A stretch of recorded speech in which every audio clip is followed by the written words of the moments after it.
gentlemen, may be seated. Good morning. We are ready to proceed. And ladies and gentlemen, this witness has been previously sworn to testify truthfully. Let's go. Yes. Good morning, Dr. Edens. Would you state your name for the record? Sure. John Edens, Johnedens. And at the witness stand, I believe there's a document that's marked Defendant's Exhibit 52. Can you identify that, please? Yes, that's my curriculum vitae. Your Honor, that was previously admitted for the record. We've moved now to have it admitted for all purposes. The objection? No objection, John. That's the defense exhibit. Let's skip. 52? Defendant's exhibit 52 is admitted. And Dr. Edens, what is your profession? I'm a psychologist and a university professor. Do you teach currently? Yes, I'm a professor at Texas A&M University. And can you tell me your educational background? Sure. I completed an undergraduate degree in 1989 at West Virginia State College, which is now called West Virginia State University. And I completed a master's degree at Marshall University in 1991 in clinical psychology, and then I went on to complete a PhD at Texas A&M, where I'm now currently employed, in 1996. After complete, that was also in clinical psychology. And then I completed a 2-year postdoctoral fellowship specializing specifically in forensic psychology at the University of South Florida. And what professional accreditations, licenses, or certificates have you been granted? I was licensed to practice psychology in the state of Texas for about 20 years. I retired that license 8 or 9 years ago due to not actively having a practice in terms of doing psychological evaluations or providing treatment services outside of the work I do through our university clinic, where faculty there have an exemption in terms of state licensing requirements because we're not practicing outside of the university setting. And my primary work has been, over that time, the training of doctoral students in relation to preparing them for careers to practice psychology or go into academia, as well as to conduct research on topics relevant to forensic psychology, mental health issues, and the law, things of that nature. So tell me a little bit more about your research and teaching fields. Sure. So my background is in clinical psychology broadly, which is the study of mental and emotional disturbances and problematic behavior and the treatment and assessment of those sorts of conditions. And then my further specialization is in the world of forensic applications of that in regards to, usually involving individuals who are involved in the criminal justice system or maybe involved in civil litigation where mental health issues come into play, such as child custody evaluations or things of that nature. So most of the work that I've done over the years in terms of my research has investigated issues such as trying to identify risk factors for violence in the future as one of the main areas that I've looked at in relation to various types of risk factors that might be relevant for that. Related to that, I've also done research looking at the field's ability to identify potentially dangerous individuals and make accurate predictions about who will or won't be violent in the future. Those are two of the areas that I've done work in quite a bit over the years.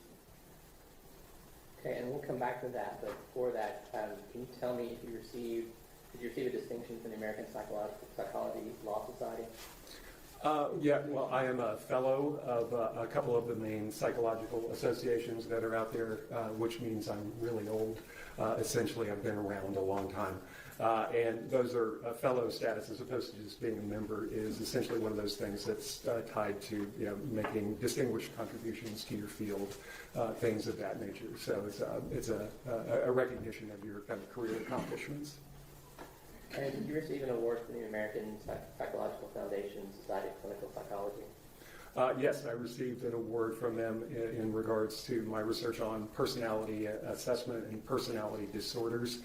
That was another kind of career award for outstanding contributions to research investigating those issues. So there was a lot there, but your areas of expertise, do they include forensic and correctional psychology? You talked about personality disorders, and that include studies of psychological assessments as well? Yes. Okay. And you talk about completing research in those fields. Does that include like receiving and completing research grants, that sort of thing? Yes. And what about being published in those fields?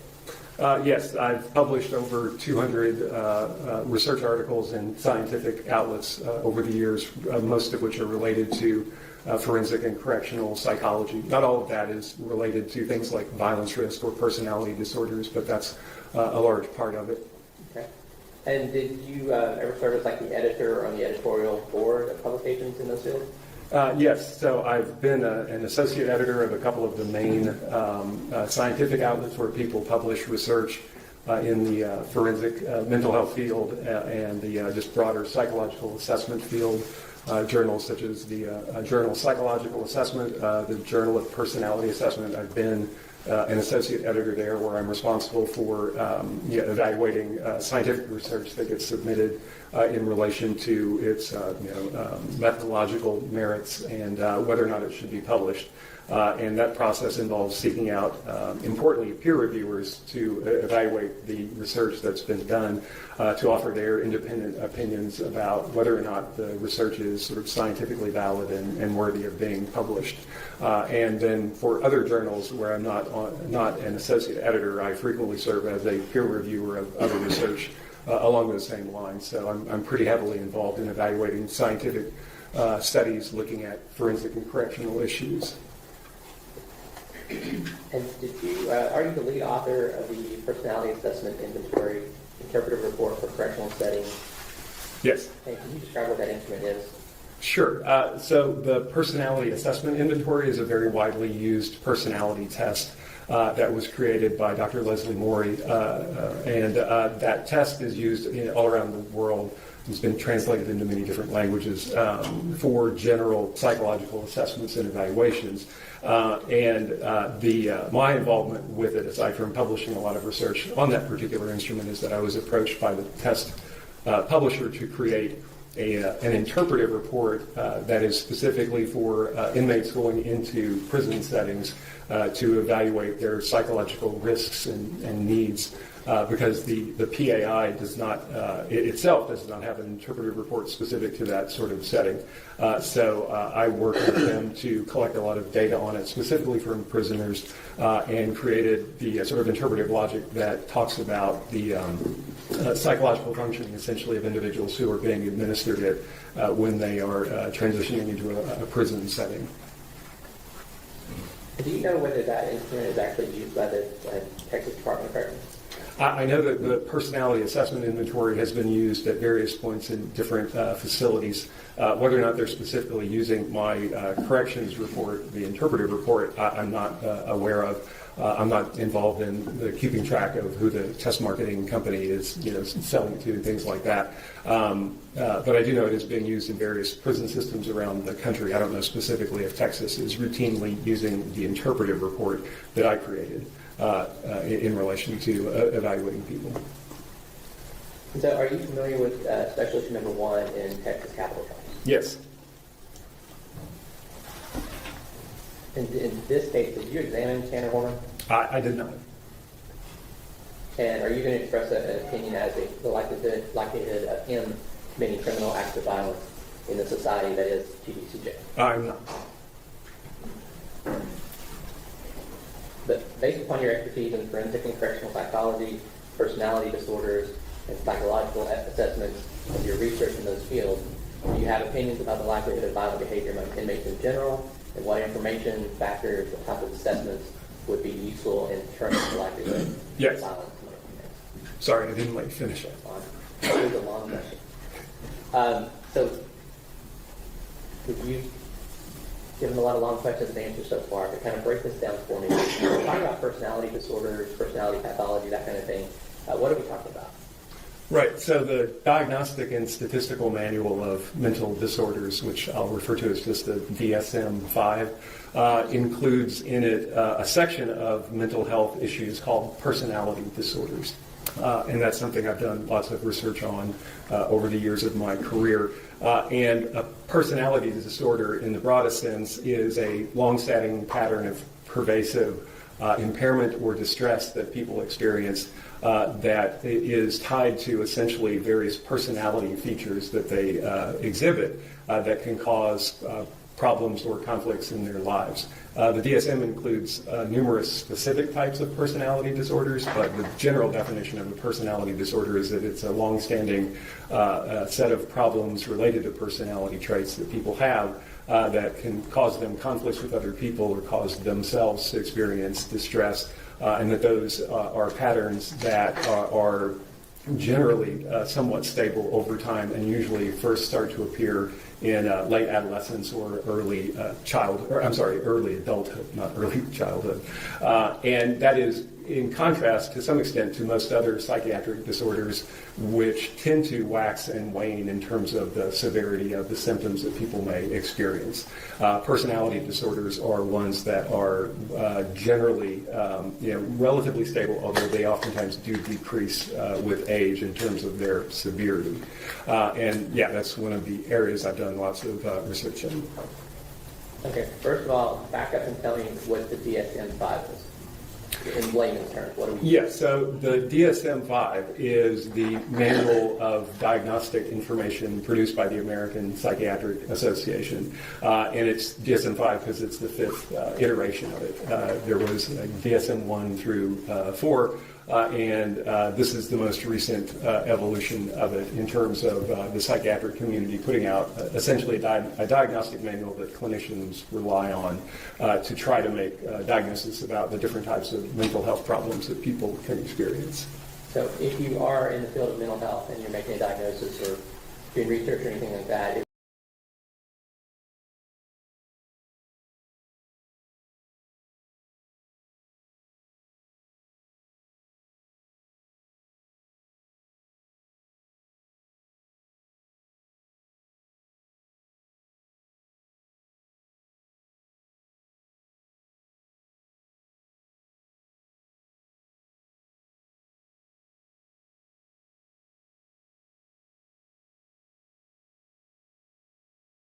of it in terms of the psychiatric community putting out essentially a diagnostic manual that clinicians rely on to try to make diagnosis about the different types of mental health problems that people can experience.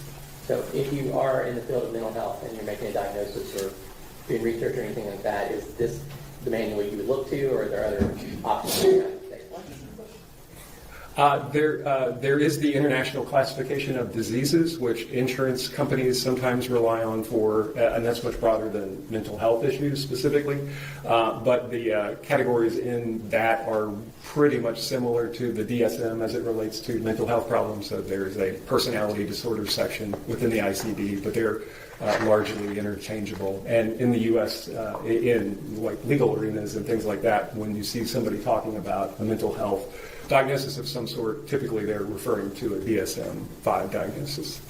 Now, in those DSM-5 diagnoses, and forgive me, I'm not a psychologist, but we hear about things like developmental disorders, mood disorders, things like that. Can you talk a little bit about how that's differentiated from a personality disorder and that sort of thing? What are you looking for there? Sure. So as I was saying before, that many of the disorders in the DSM wax and wane in terms of the severity of the symptoms, or whether or not somebody even meets the diagnostic criteria. So for mood disorders, many mood disorders are ones that somebody can exhibit for months, such as major depression, and then they basically return to a normal sort of baseline functioning. There may be cyclical episodes where they experience extreme depression again.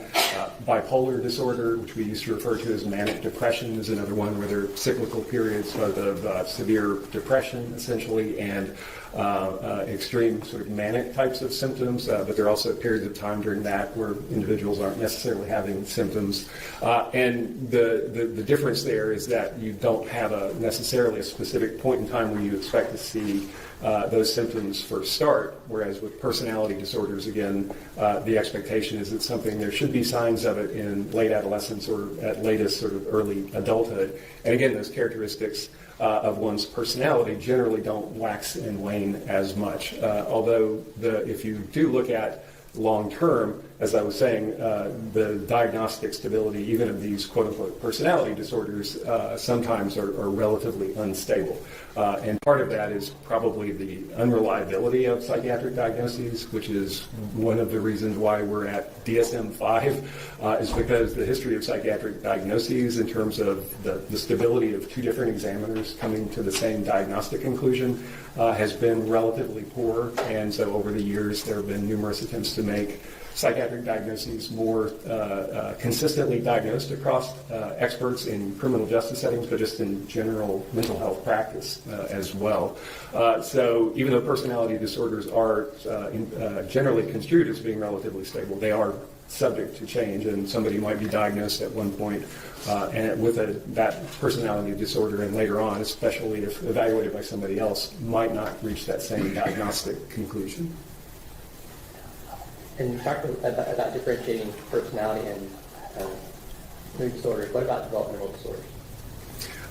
Developmental disorders typically are ones where you're seeing them first appear at some point during childhood, and the symptoms relevant to those types of diagnoses are generally different from the sort of symptoms that you see in personality disorders. And you wouldn't diagnose a personality disorder in a child, for example, because we know that childhood personality traits are relatively unstable, whereas developmental disorders generally oftentimes appear very early in childhood, and the symptoms that you see do tend to be stable over time.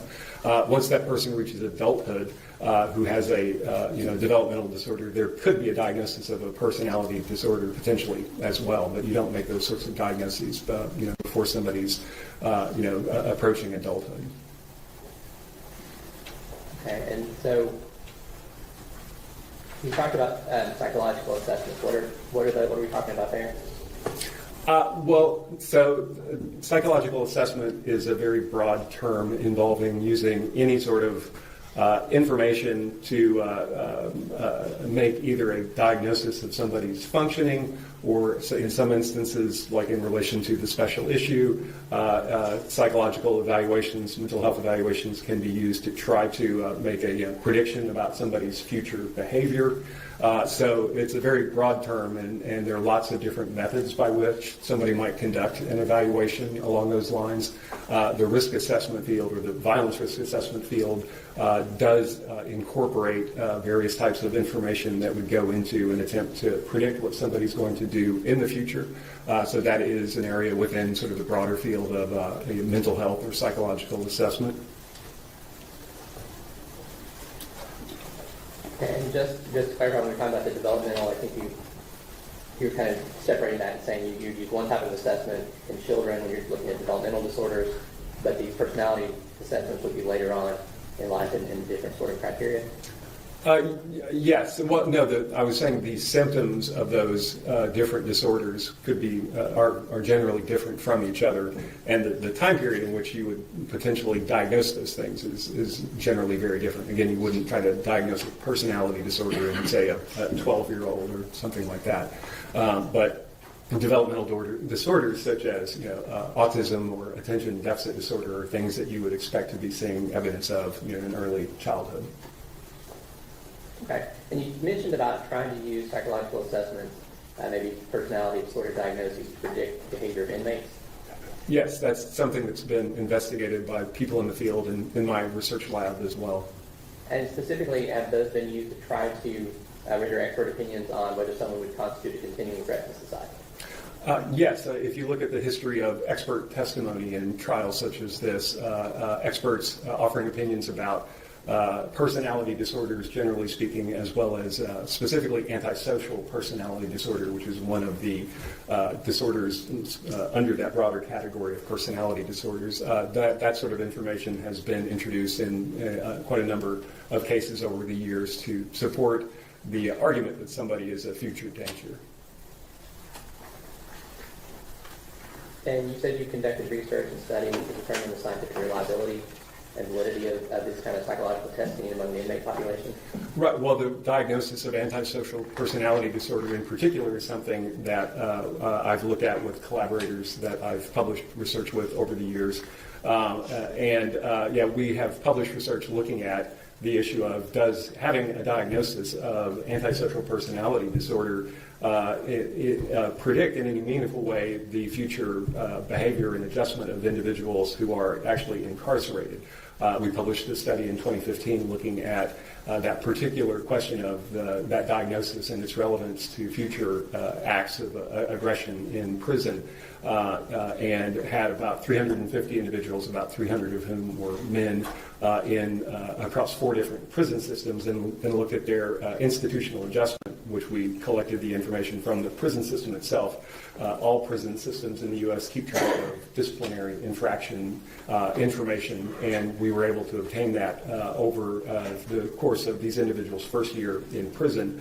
So then we were able to see if there is any relationship between having that diagnosis or having specific symptoms of that diagnosis and the likelihood that inmates would get written up essentially for just general bad behavior, but also violent acts in particular. And the short version of that, the findings of that study, was that those diagnoses were irrelevant to trying to figure out who would engage in misconduct in those prisons over that time period. And when you say irrelevant, is that, do you have like the actual number? You said there were 350 inmates, and this was prisons in Texas or across the U.S., or what were we looking at? These were, we actually collected data for this project in Texas, but not in the prison system specifically. It was actually at a Safe P, which was on the grounds of a prison, but is a treatment facility. So that particular sample that was from Texas was not part of this, because these were all individuals, specifically, new admits into prison facilities, and I'm blanking on the 4 specific prisons in terms of which ones they were. So there was a base rate of misconduct, and we were attempting to look at, well, can knowing that somebody has this diagnosis help you forecast basically the likelihood that this person is more or less likely to get written up for some sort of aggressive conduct or just any kind of misconduct at all. And we found essentially that there was no relationship. So knowing that somebody was or was not diagnosable as having antisocial personality disorder in that study was irrelevant to trying to figure out who over that first year would engage in any kind of misconduct. And also, were you involved in a large peer-reviewed study that looked at cases where the prosecution experts had actually testified that the defendant was likely to engage in criminal acts of violence in the Texas prison system? Yes, so this is a totally different study that I was involved with several years ago. And as I said earlier when I was describing, I guess, my interests, in addition to looking at risk factors for violence, one of the other areas I'm very interested in is clinicians, mental health professionals' ability to make those types of claims or forecasts or predictions as to whether somebody will or won't engage in violent behavior in the future. And I got involved in a project where that was exactly what was being investigated. There was a sample of 155 cases that we were able to identify where someone facing capital murder proceedings was in their trial had an expert witness testify to the special issue that somebody was a continuing threat to society. And this information came from published court cases, trying to find the sample of cases. The Texas courts publish some of those cases, so you can locate them that way. Not myself personally, but other people involved in the project were involved in trying to track down cases by contacting district attorney offices around the state to identify cases where this type of testimony was being offered. And so we ultimately found 155 of these where, again, there was an expert who went into court and said this person meets that special issue and is a future danger to society, that there is a probability that they will engage in a criminal act of violence. And then what we did as part of that study was then to follow up over the time period of these individuals when they were incarcerated, what actually happened with them in terms of their behavior. And these were all individuals, I should have pointed out, were ones that the defendant in the case did get a death sentence. So these are not ones where the result of the case was that somebody got life without parole. So these were all cases where somebody was initially put on death row. And we got information about their functioning in prison from the prison systems, again, getting disciplinary information about their just general conduct as well as their potential for or their actual violent acts while in the prison system. And we also collected information from the Special Prosecution Unit, contacted them about additional information. The Special Prosecution Unit is responsible, historically at least has been, for investigating crimes within the prison itself and potentially pursuing charges against individuals. So we got information from both of those sources of information. And then look at, of these 155 predictions, 155 claims that somebody was a future danger, looked at what these individuals actually do over the course of their time in prison. And when you're looking in that study, when first of all, I guess, who was responsible for that study? You said you worked on that study, but who was in charge of that? The journal article that was published in a peer review outlet, I was the first author on that. I was not. I was involved primarily in terms of statistical analyses and doing the write-up of that. The Texas Defender Service is the agency that initially started that project. And I became aware of it. I don't really remember how exactly. I believe I met some of them at a conference or something like that. But I became aware that this was something going on that was very of interest to me. Can people actually go into court who make this claim? What happens in terms of the behavior of the people who were described as being a future danger? So, and they needed help doing statistical analyses and analyzing the data. And so we worked on that together. So, I'm the first author of the published article that came out of that. The Texas Defender Service is the agency that initiated the project. What does that mean to be the first author? When in scientific publications, it basically, authorship order is supposedly driven usually by the first author is the person who did the most work to get the research published, and then the second author did the second most amount of work, and so on and so on. So, it's basically an indication of like how much you contributed to the project. Now, one thing I'm curious about there, you said you're familiar with Prosecution number 1, which talks about criminal acts of violence that leads it to the jury to define what that means. What criteria were you looking at in that study? So in terms of the outcomes that we looked at, we got, again, all of the disciplinary records, and then we were able to classify those into differing levels of severity in regards to how problematic the future behavior was that people engaged in, if they engaged in any misconduct at all. And 20% of those 155 people had no disciplinary misconduct write-ups at all, so there was nothing in those cases. But then we looked at, generally, did somebody get written up for any sort of infraction? And then we looked at increasingly severe forms of things that would be of relevance to considering what, again, how quote-unquote dangerous might somebody be. So we looked at things like making verbal threats towards other inmates or staff. That's a disciplinary write-up you can get in prison. The disciplinary code books for prisons all share a general similarity kind of around the country, and there are different categories of behavior that are sanctionable if you break the rules. And some of those are nonviolent things such as having contraband in your cell or things of that nature. And then some of the things you can get written up for obviously have the potential to be a violent sort of circumstance. So making a threat to somebody potentially could lead to violence. And then we had another category where we're actually looking at specifically violence that the prison system would classify as severe or significant. And the prison system's kind of definition of a significant or severe sort of violent act is one that would require more than first aid.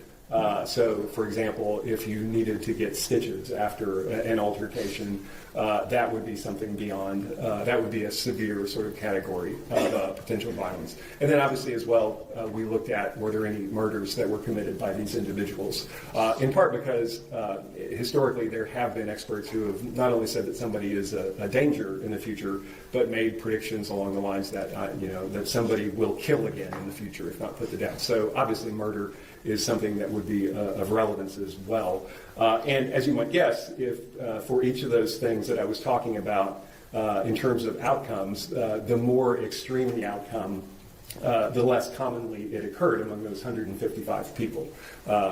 Threats were something that were somewhat prevalent over the disciplinary histories of these individuals.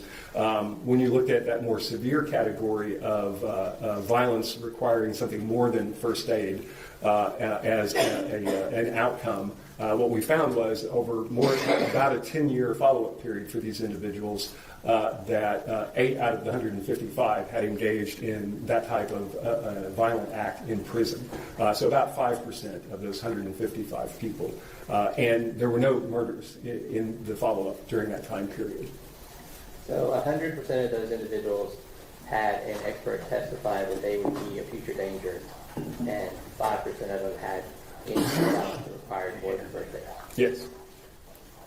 When we started talking about infractions, what type of things were we talking about with just an infraction under the general prison rules?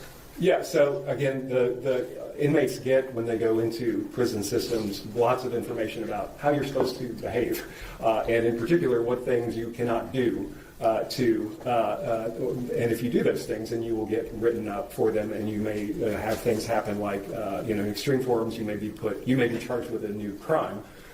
Less extreme, you may be put in segregation. You may have your housing classification modified to where you have to go into a more severe kind of restrictive environment. So the disciplinary infractions basically reflect, it's probably not technically right to call them the laws within the prison system, but the things that you will get punished for if you engage in those types of behaviors. And they range, again, from things that I don't believe anybody would consider violent potential necessarily, such as having extra blankets in your cell or something like that, to, again, more extreme sorts of behaviors such as fighting and rioting, things of that nature. So there's a broad range of different things that people get written up for. Okay, so once again, 100% of those in your sample had a state expert testify they were a future danger, and 20% of them didn't even get a write-up for things like too many blankets, right, things like that. Was there any pushback against your study after that one was published?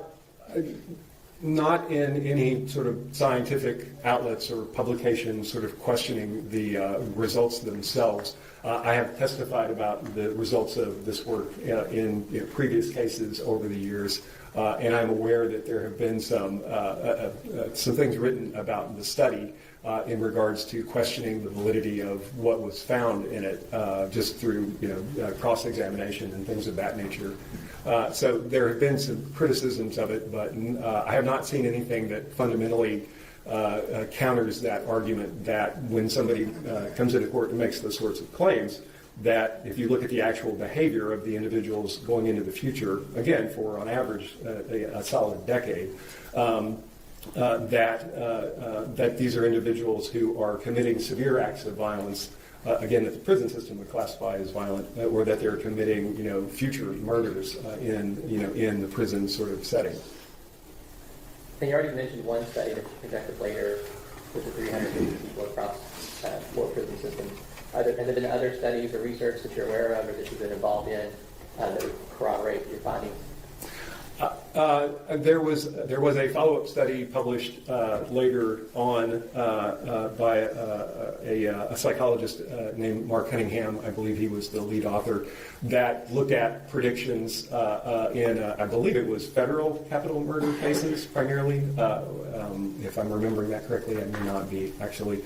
But it was predictions of future dangerousness and looking at outcomes as it related to the same sort of thing. In that particular instance, Dr. Cunningham was testified, I believe, in all of those cases and offered the opinion that someone did not meet that special issue and was not a future danger. And that study, the outcomes there were relatively similar in terms of then looking into the future. Are those individuals, were they likely to engage in violent behavior in the prison settings?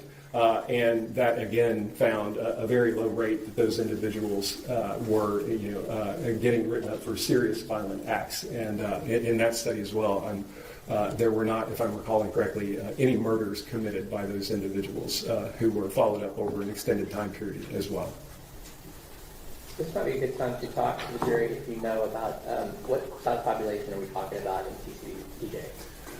Sure. So the Texas prison system, the census waxes and wanes over the years, but historically you're talking about a prison population in Texas, in the state system, not including federal prisons in Texas, of anywhere from 135,000 to 150,000 people. So it's a very, very large system of obviously in terms of it's basically collectively the size of a small city. I think anecdotally, television media, we kind of envision that as being just kind of a hotbed of murder. Is that what the statistics actually show? The word hotbed is, that I don't want to, I'll just be descriptive. I try to be. So yes, I have seen media headlines, particularly recently about things like the homicide rate in TDCJ, which historically was very low. There were years in the 90s and 80s where there would be very, very few homicides within the prison system. Over the last decade or so, those numbers have gone up somewhat. I believe the highest number of homicides in recent memory was 20 in 1 year. I believe that was 2023. And again, any homicide is a horrible thing. I'm not in any way trying to trivialize that or minimize that, but that's 20 homicides, again, out of a system that has 135,000 people in it. So you're talking about things that are extremely rare in terms of trying to prevent them. So, it is that type of extreme violence is very, very uncommon. And as you highlighted, it runs counter to public perceptions about exactly how violent-prone prisons actually are. There was one survey conducted years ago, actually asking people who had served on capital juries about what they thought the likelihood of future murders were among people who were facing capital murder charges. And the estimate was that people thought that there was about a 50-50 chance that somebody would kill again in the future. And that is obviously a very different statistic than 20 out of 135,000 people in any kind of given year. And again, that 20 was the largest number that I've ever seen. It's been much lower than that in various years in the past. And then in the sample or the study you did with the 155 inmates who had been testified that they were a future danger, there were 0 murders, correct? Correct. And 5% had some type of violence that required more than a first aid. Yes.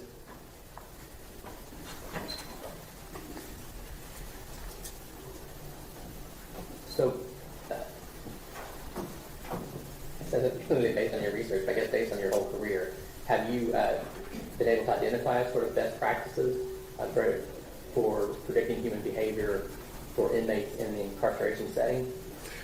Yes, I mean there's a lot of research that has looked at trying to improve on our ability as a field collectively to identify who will and won't engage in violent behavior, both in prisons and outside of prisons as well.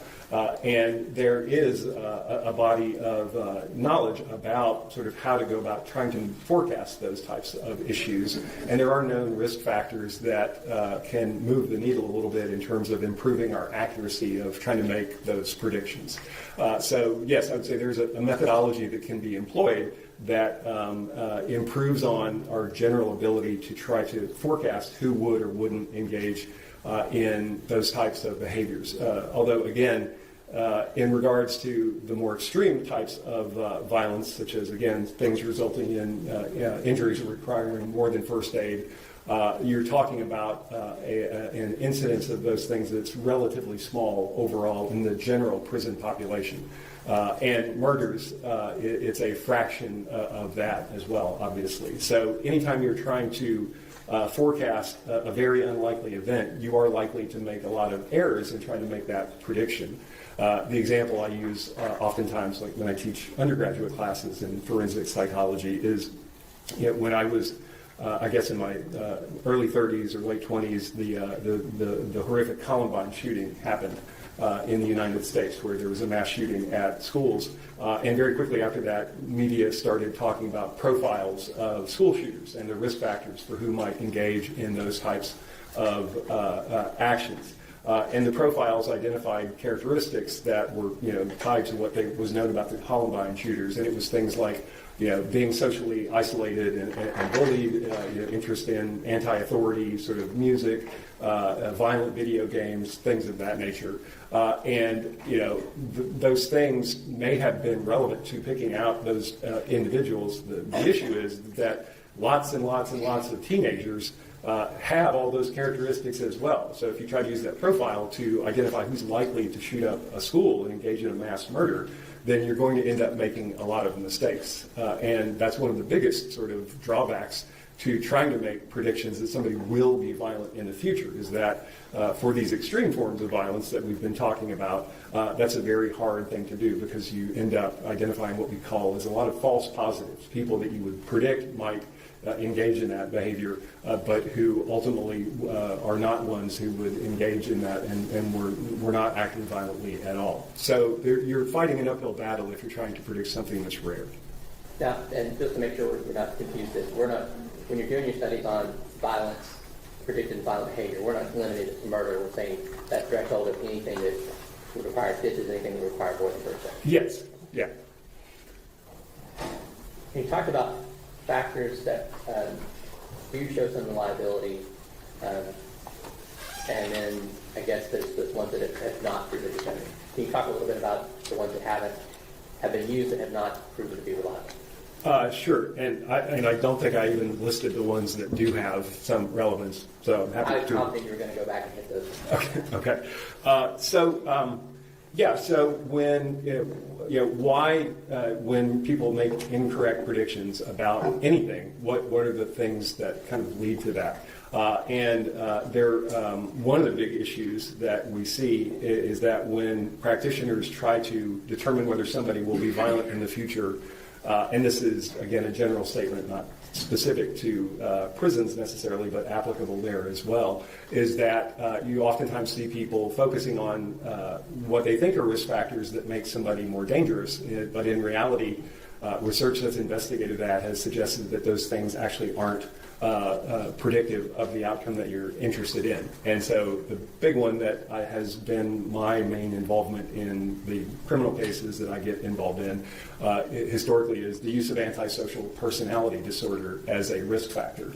And that is one where, again, the studies that we've published and other research that's been conducted suggest that diagnosis is just not useful in terms of identifying who's likely to be violent in a prison setting or not.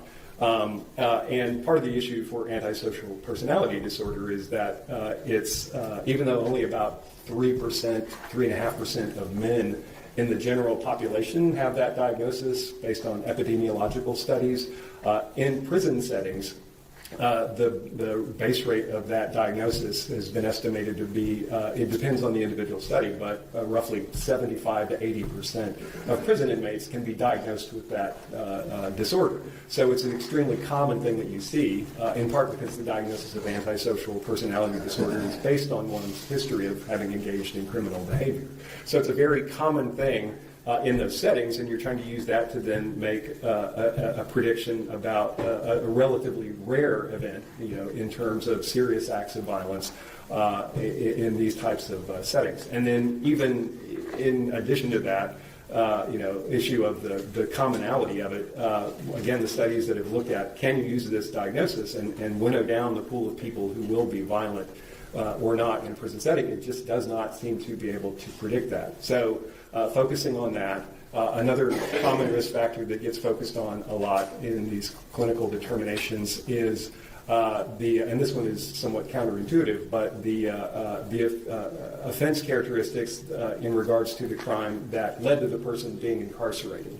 So it is quite interesting that in terms of if you're trying to identify the people going into prison who are likely to be violent or not and engage in these sorts of infractions, then the crime that got them put into prison is not a great risk factor for figuring out who's more or less likely to engage in those sorts of acts.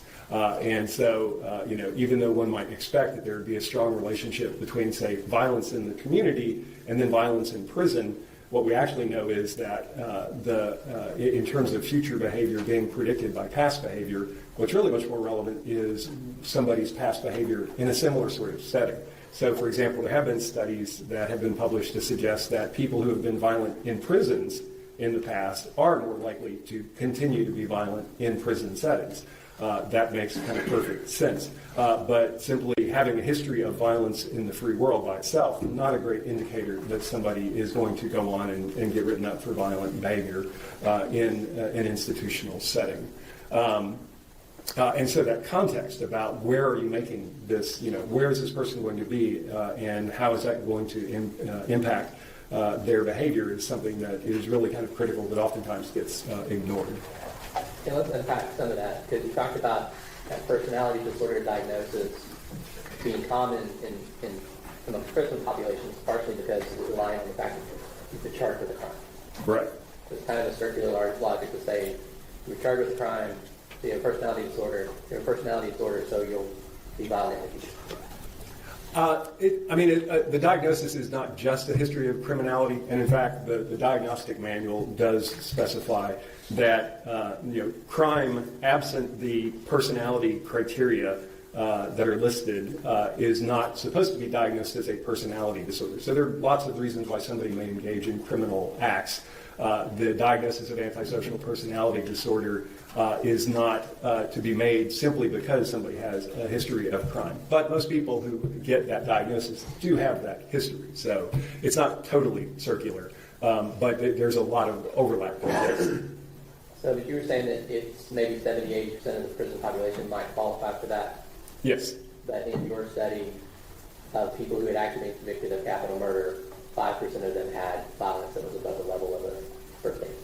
Right. I don't know how many of those individuals had testimony that they had antisocial personality disorder. We didn't have that information available to us, but that is a very common thing that gets brought up in those cases historically, and knowing some of the experts who testified in those cases, I know anecdotally that they tended to rely on that diagnostic category to inform that prediction that somebody would go on to engage in criminal acts of violence. Now you said past behavior in an incarceration setting does have some predictive value. Were there other factors that you want to mention? Yes. So in terms of the prison-specific risk factors that have shown up in multiple studies trying to identify who is likely to engage in future violent acts, the foremost sort of robust factors that tend to show up that can help you move the needle in the direction of is somebody proportionally more or less likely to engage in violent acts. A couple of them are relatively straightforward and also relevant in the real world, but age is, really in most studies the best indicator of the likelihood that somebody will be violent in the future, and that's very clear in prison-based studies as well. Younger inmates going into prison are quite a bit more likely to engage in and be written up for violent and aggressive acts, as well as other types of infractions as well. So that's well established in the field. The other thing that actually is a strong factor is educational attainment, and various studies have found that basically the lower level of educational accomplishment. The Texas prison system, for example, has a test that is used to measure educational sort of accomplishment, the TABE. And I'm forgetting what the acronym stands for at the moment, but it basically measures educational issues, and that is something that is a known risk factor as well.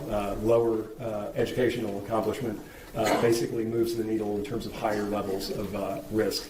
And then the other two factors are prison gang membership is a risk factor that's shown up in multiple sorts of studies that have been done, both prison gang as well as street gang types of. And so if there's a history of that, that also increases the level of risk that someone may pose to acting out in prison.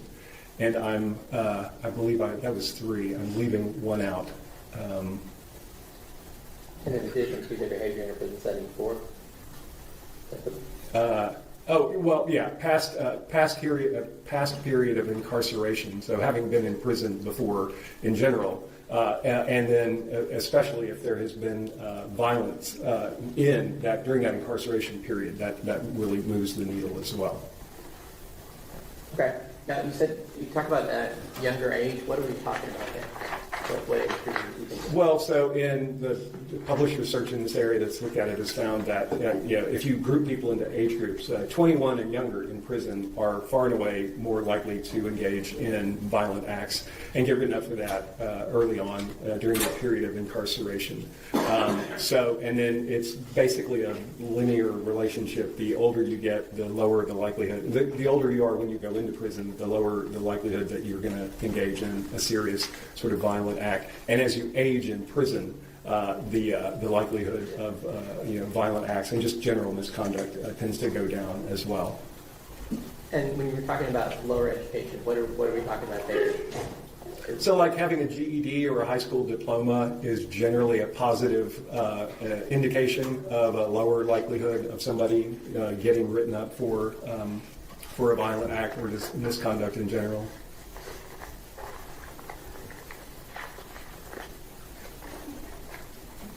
Okay, and I imagine that gang membership, whether it's outside or inside the prison system, is something that TDCJ and other prison systems are focused in on. I'm sorry, I didn't hear the Gang first part. membership is something that, whether it's you come into a prison having been a member of a gang or you join a gang in the prison, is that something that prison systems try to keep track of for the inmates? Generally, yes. I mean, that's these are that has usually been something that was coded from institutional files. That person is a known gang member or something like that when they're looking at, again, trying to use this information to forecast who is likely to be violent in the future.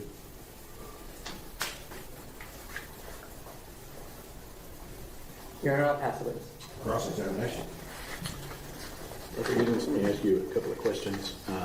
Also, as part of your work as a professor, you also frequently testify on behalf of capital murder defendants, do you not?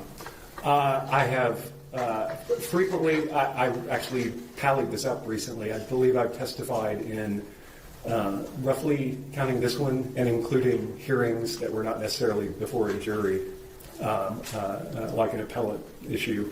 I believe I've testified 15 or 16. This may be the 16th time, and it's since roughly 2000. So I do not testify, I would say, all that frequently. I've been retained as a consultant in, I believe it was roughly 55 cases to either provide some input about violence risk issues.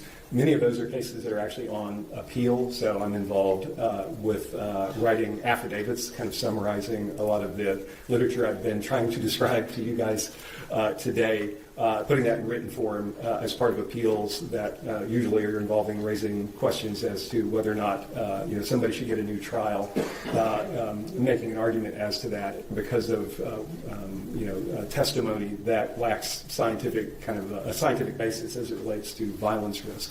So so about 55 total cases I've been involved in. I think I've testified about 15 times. And that's all on behalf of capital murder defendants?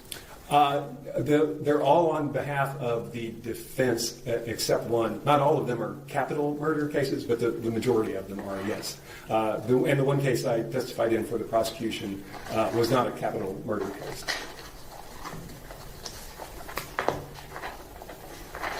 And you're not here for free today, are you?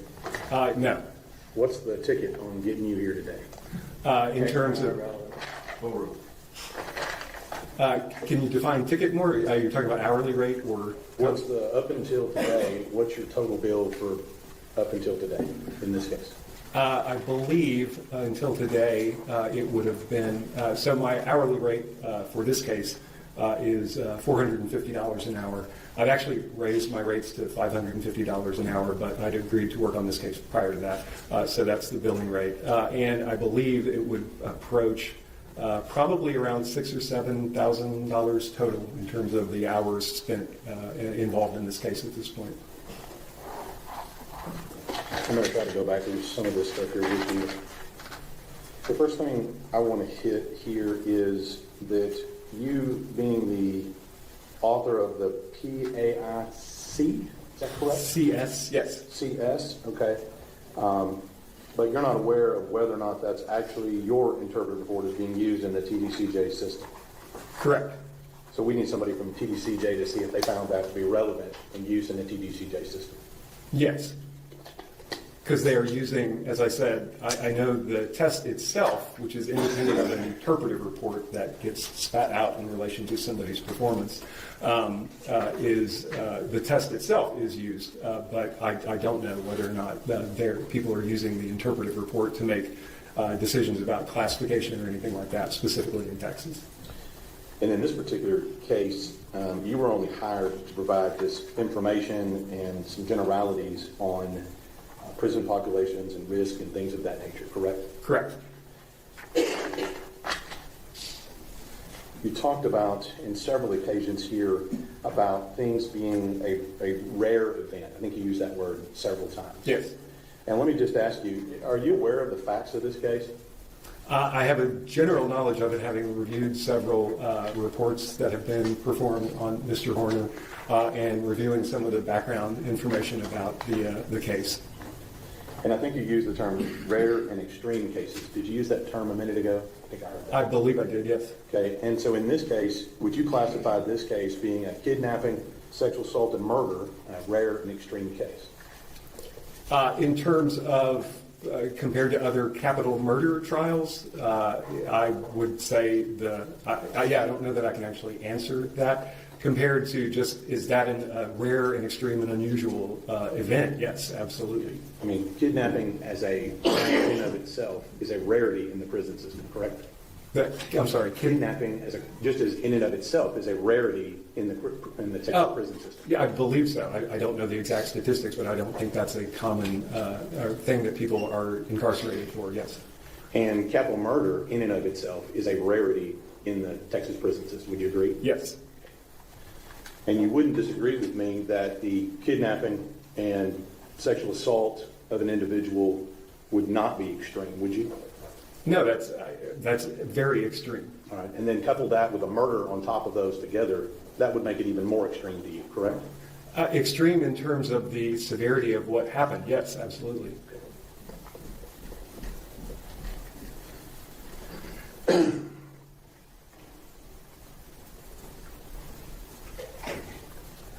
Now, you talked about, when you went over this study, you said that there was a 2015 study, is that right? Yes, that was, yeah, sorry, go ahead. That was some form of behavior study, and you said that was during the first year of prison is when they did that study, is that correct? Correct. We looked at the diagnosis of antisocial personality disorder, and then we were able to follow those individuals for a year in terms of their subsequent misconduct that was documented by the prison system. So that study doesn't have anything to do with somebody that's been there 10 years? It certainly doesn't go beyond that, although we do know that when you look at risk factors for prison violence... Judge Object is unresponsible. I'll let him answer. Go ahead. The point I was simply going to make is that when prisoners do engage in violent and other types of infractions, particularly violent infractions, they tend to occur relatively early in their period of time in institutional settings. So that first year certainly is important, and you can't extrapolate beyond that first year necessarily, but we do know that the likelihood of, if somebody has gotten through the first year without a serious violent infraction, that does decrease the odds that later on, after that first year, you're going to see them then suddenly start being violent. I mean, it can happen, but it's not as common. But yes, I would love to have in that study 10 or 20 year follow-up data. We didn't have the latitude of doing that. All right. So the only thing you can offer as to that particular study is it applies to someone in their first year of prison? Yes. Okay. The second study you talked about, you said it was 155? Yes. And those were all individuals on death row? They were initially placed on death row, yes. Some of them were later removed from death row. So let's talk about this. Out of the 155 cases that were on death row, what state were these people that you studied, these 155 people on death row? Oh, I'm sorry, I didn't mention. Those were all Texas cases. Okay. So let me ask you this. As far as death row in Texas is not the same as general population, correct? Correct. And these individuals that you studied in death row, they are not permitted freedom of movement, are they? Some of them were, because some of the time period that we were investigating was prior to them being moved to the Polonsky unit.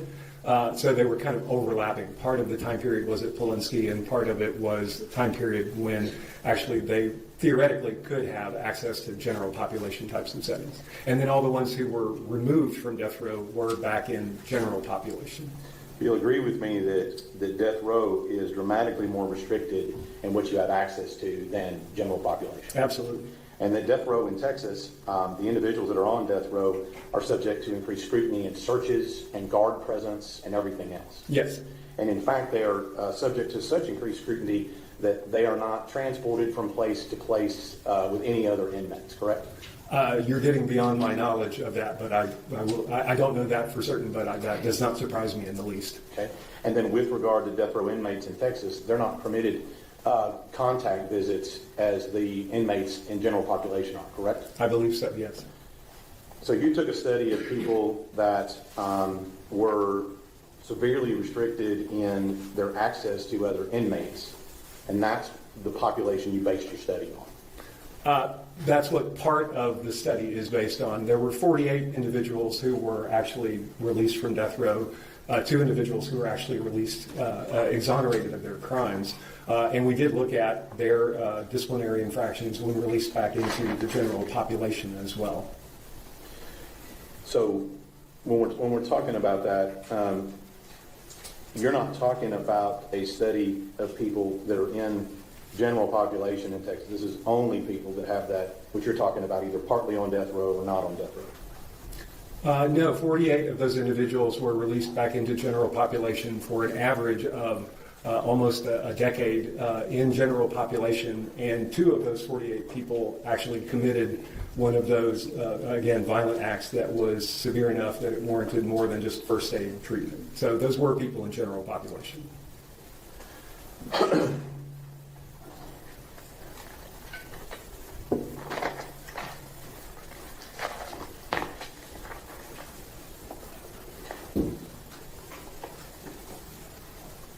Let's talk, you mentioned something about there was forecasting when it applies to rare circumstances, and you said there were errors and false positives. I think that's what your testimony was.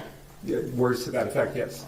And what you're talking about here is that in all of this stuff in prediction, you're not able to, with any high degree of certainty, predict whether somebody will or will not commit acts of violence in prison, are you? You are extremely at risk of making mistakes if you predict that somebody will. However, if you predict that somebody won't, you are absolutely likely to make mistakes in that direction as well. So yes, that can happen. Right. And so, and for example, I'm betting that you probably have an example in your head and all these studies where you would have indicated they would not have committed any types of criminal violence in prison, and they did, correct? I have actually rarely offered a specific opinion about somebody's violence risk. My testimony has historically been more so about, are these risk factors relevant to somebody's likelihood of engaging in violent acts? So I do not go into court frequently and offer a specific opinion. In part now because I've retired my license, and that would be essentially engaging in the practice, which is why now I serve basically as the role of what we would call a teaching expert or a content expert about, well, what do we know about violence risk factors? But I don't offer, even when I was licensed, I didn't go into court and routinely offer opinions as to whether somebody was low, moderate, or high risk. Let me ask it a different way. There are people, you'll agree with me, that people have predicted, based on your information here, that they would not commit criminal acts of violence in prison that did.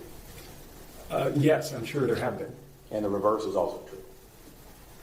I'm sorry, the reverse being? Meaning that you predicted they would commit criminal acts of violence, and they didn't. Are you referring to me specifically, or just the general principle? Well, I mean, you've given us all these generals and generalities and risk factors and these things. Mm-hmm. And so my question is, if your risk factors say somebody won't commit criminal acts of violence while they're in the incarceration setting, there's cases where they do. Yes. And the reverse is also true, where you've said, we really think this person will commit criminal acts of violence, and they don't. Yes, yes. And with regard to your risk factors, 2 of the risk factors, I think, or potentially 3, when it comes to gang membership, require people to already be in the institutional or prison system or have that happen in the past. Isn't that right? All of those risk factors are past indicators of something about their life history or their background, yes. Well, you said there was the other one. You said it was their age, education, am I right so far? Yes. And then you talked about gang involvement in the prison system. In the prison system, but also gang membership in general. So street gangs, if that is present, that again increases the level of risk for violent acts. And then you said conduct under prior incarcerations. Yeah, if somebody has been previously incarcerated and they've been violent in those sorts of settings, that does raise the risk, yes. And then you also said something about their conduct while they've been in jail. Is that what you said? So a lot of stuff. Yeah, I apologize. That's the same thing my students say in my lectures. I'm sorry, I've completely lost your statement there. Could you repeat that? I can. You had indicated that somebody's conduct in an incarceration setting is something you listed as a factor. Yes. Okay. But are there different incarceration settings for different people who are incarcerated? Let me ask you this. Are there certain people that when they're incarcerated, let's say in a county jail or even in prison, that are not allowed other inmate access? Yes. And there are certain people that are in what we call seg or segregated custody. Yes. And so if they're in that, you really can't rely on their behavior in, say, a jail setting if they're not around anybody else. Right. I mean, that's a great point. The thing that oftentimes gets overlooked in trying to make predictions about what people are going to do in the future is to focus exclusively on them and their past and not to consider the situation that they're going to be in. So being in the free world, very different than being in general population. Being in the general population, very different than being in ADSEG or administrative segregation. So the context very much matters in regards to trying to inform your decision about the likelihood that somebody may engage in violent behavior. And not all settings are equally comparable, which is why I was saying that simple history of violent acts in the community, not a good risk factor that somebody specifically will be violent in prison. But the situation that they are housed under and living in, and the sanctions that they may get for whatever misconduct they might engage in are all critical things that go into trying to figure out whether somebody will act out in the future or not. So you said something curious, and I want to ask you this. To the statement that if someone is violent or extremely violent outside of prison, you said that's not generally a predictor of their violence when they're in prison. Right. So somebody who is victimizing other people outside of prison, you're telling us that that's not predictive of them victimizing people in prison. Essentially, yes. So your testimony is basically somebody who is extremely violent and has the capacity for extreme violence outside of prison, walks through the prison doors, and is now no longer violent. That's not my opinion. My opinion is that knowing the offense that led to them being put into prison in and of itself doesn't give you a lot of useful information about what is the likelihood that this person moving forward now is somebody who will engage in serious forms of misconduct. Lots of violence that occurs in prison is by violence by individuals who are in for non-violent crimes. And people who have committed violent crimes certainly can go into prison and engage in prison violence in that setting.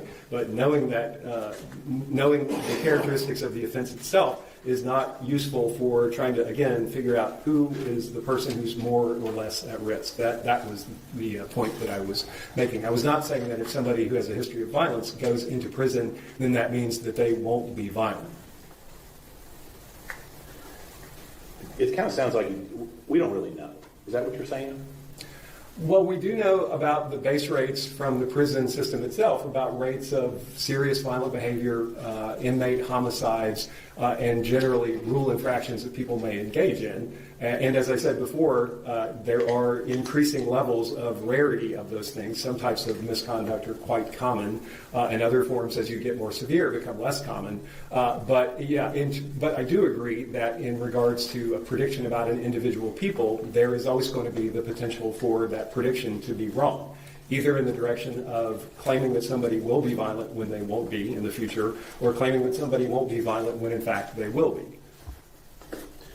So what it seems like you're saying is that it's based upon the individual inmate. Is that what you're talking about here? No, I'm saying that a lot of the risk factors that you would look at in doing a structured assessment are characteristics of the inmate. But as I was saying, and as you pointed out, the circumstances in which somebody is housed, even within a prison setting, is going to have a significant impact on whether or not they are going to act out, have the opportunity to act out violently, and or do act out violently. So it's really not just the characteristics of the individual, but those are things that are important to consider. So let me just go through this here. In prison, and you've done a lot of studies on Texas prison system, is what I'm getting from. Is that right? Yes. Okay. And in the Texas prison system, and I'm just going to talk about an inmate in the Texas prison system here. And their life in the Texas prison system, regardless of where they are, that life is not static, is it? I'm not quite sure what you mean by static, but there are changes that can happen certainly while somebody is in prison, yes. Fair enough, let me ask. There are many things in the prison system that the inmate does not control. Yes. The inmate does not control where they live.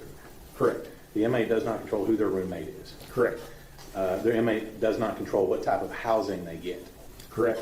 Potentially, there are differences, things that change. Texas offers a dorm setting as well as more of the traditional cell setting, correct? I believe so, yes. And all of those things change. Yes, things do change. There are innovations, changes to programming, access. Lots of things can change, yes. Right. And you'll agree with me that prison in and of itself is a stressful environment. Is that Yes. right? Yes, I believe that is a very fair statement. You seem to be really confident about that. I mean, I've worked in county jails. I've been in prisons. I mean, it is definitely a high stress environment. There's lots of employee turnover, things of that nature.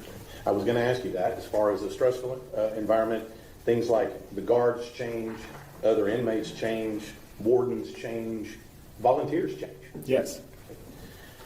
And the inmate in and of themselves is not in control of any of that. Correct. Okay. And each individual inmate, I think, in listening to you here, comes with their own.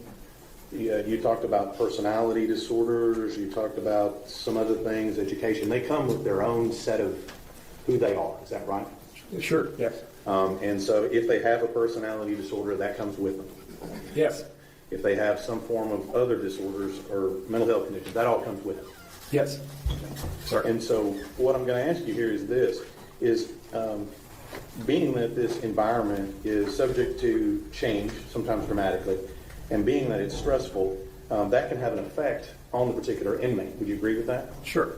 And depending on what their conditions are, or what they walk into prison with, that can affect how they react to certain situations. Would you Sure. agree with that? Yes. So if an individual inmate, by virtue of whatever their background history, what have you, mental health, all that stuff, if their reaction to that change and stress in prison, if their reaction to that is with violence, you would consider that to be a problem, wouldn't you? Sure. And if their reaction to that change and stress, their default is to react to violence, you would agree with me that they have more of a probability to commit violence in prison than other inmates. In general, that's not something that's been thoroughly researched, but issues of impulsivity and poor regulation is something that's been investigated, and that is something that could move the needle again in terms of the likelihood that somebody might act out violently. There's not tons of research on that specifically, but yes. But if you know on an individual inmate, you've been in the prison system, Yes. that their reaction to certain things is to react with violence, you'll agree that their probability to commit violence goes up. Sure. And individuals that are also in prison, whatever they come with, whatever their package is, right? And I'm going to refer to that, kind of who they are. Sure. Right? Let me just ask you this. You talked about infractions and violations. Is that the terms you used? Yeah, yes, disciplinary infractions or violations of prison order, things of that nature, yeah. Okay. And I want to get this correct here. There are certain things that go with that. There would be things like if you possess something that you weren't supposed to have.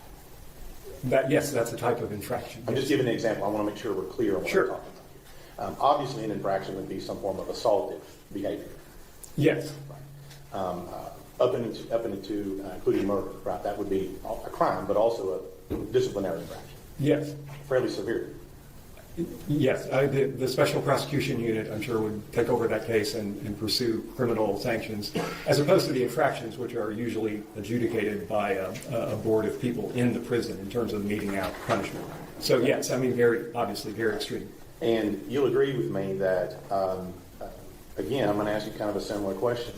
If you have a particular inmate that their reaction to these types of infractions, when they're found with something illegal, or maybe found with drugs, or maybe doesn't have, or what did you say, too many blankets in their cell. Yeah, this is an example of the many things you can get written up for. Right. If their reaction, we know their individual reaction to that particular thing is to react with violence, right? You would agree with me that that inmate would have a greater probability of committing violence if in prison. Yeah, if someone is reacting violently to what sounds like in your hypothetical a minor transgression, then under other circumstances, that person's likelihood of acting out violently, if that is their response, certainly could be higher. Again, you have to consider the circumstance and everything else that goes into it.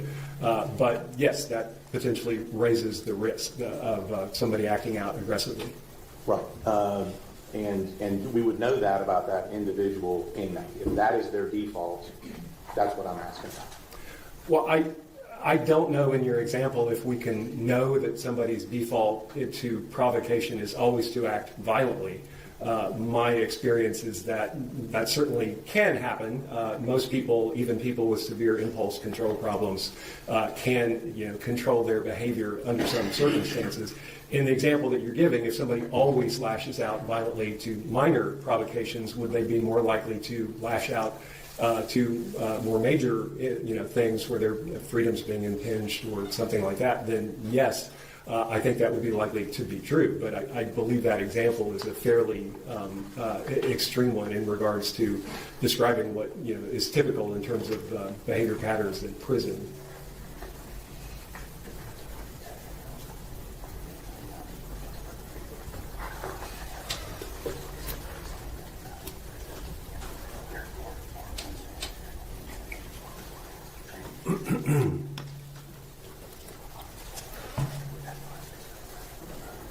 That's what you're on. Do you anticipate much rework? Meeting right, I got 5 minutes. Okay, I'd like, if possible, I'd like to finish with this one. I'll try to keep it under 5. Not Got it all pressure. shot. All right, so real quick, the old study with 155 people, those were all people convicted of capital murder. Yes. So those are all murder plus that's something extra. Yes. So that is, statistically, that is a narrow, it's statistically an unlikely charge to be in prison for. Yes, I mean the number of people in prison for murder is much just murder relative to capital murder is much higher, and so capital murder cases are obviously a much smaller subset of those. But 100% of the people you were looking at in that study fit that category. Yes, yeah, everyone. And there was a follow-up on that over 10 years. That was on average the amount of time that they have been tracked in terms of collecting their disciplinary records. And you do not have to be on death row for TDCJ to put you in more restrictive housing, correct? That is my understanding of how the classification system works, and I believe I read a deposition or a testimony by a TDCJ official in relation to this case earlier who talked about some of those same issues, that you can definitely change people's status to move to more or less restrictive environments and things of that nature. So that's consistent with what I thought to be true. Okay. So I understand that's not your area of expertise, but it is your understanding that there are professionals at TDCJ who make those determinations about how someone should be housed. Oh, yes, absolutely. That's their careers are making those sorts of decisions to try to, engage in risk management and reduce the potential for giving somebody the opportunity to act out violently or have other adjustment problems. Now, you went into a hypothetical about impulsivity with the state, but it seems to me like that would that tend to fall into the category you're talking about how you behaved previously when you were incarcerated and that sort of thing? With that impulsivity in his extreme example have shown up under that category? I'm not really sure. I mean, my understanding was I was being asked if somebody always responds with violence to provocations, then in a prison setting, would you expect that person to have a higher likelihood to respond violently in that setting, which is, again, I think an extreme example that no one ever always responds violently to provocations, even with people who have severe impulse control problems. But if somebody did, then that would, I think, increase the risk that somebody might act out in an aggressive way if having a confrontation in a prison setting as well. So I'm not really sure if that answers the question. But at the end of the day, we know there are lots of people in prison with impulse control problems who have a history of violent acts. And again, I believe I said this earlier, if you're talking about doing a risk assessment and trying to decide who's likely to act out violently in the future, there's an old saying in the people who work in this area. There's a real estate agents say that the three most important words in selling a house are location, location, and location. Sorry, I'm holding up four fingers. And in the violence risk assessment world, one of the most, the kind of thing that people tend to say, the three most important words in violence risk assessment are base rate, and base rate.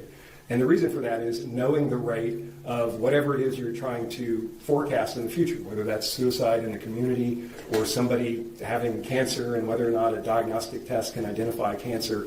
You need to know how common something is in the population, which is why I was talking about for the types of acts that you might consider as being relevant to future danger. Those more extreme ones involving actual injury beyond needing first aid and violence are ones that are very rare. And that is rare in a sample of people who have, again, very extensive histories of violence potentially in their background. So, the hypothetical person that was described is kind of extreme, but I would assume that may apply to a lot of people in prison. Again, you have to look at, well, what are the rates of actual violence in this population that you would expect to have a lot of those sorts of risk factors. Final question. In the Texas prison system, they have mental health professionals who are doing assessments and working with the inmates, correct? Yes. That's all I have. Mr. Statement, Nothing further. may Dr. Hughes be excused by Objection. dismissal of him? No objection from the state. Yes, sir. Thank you.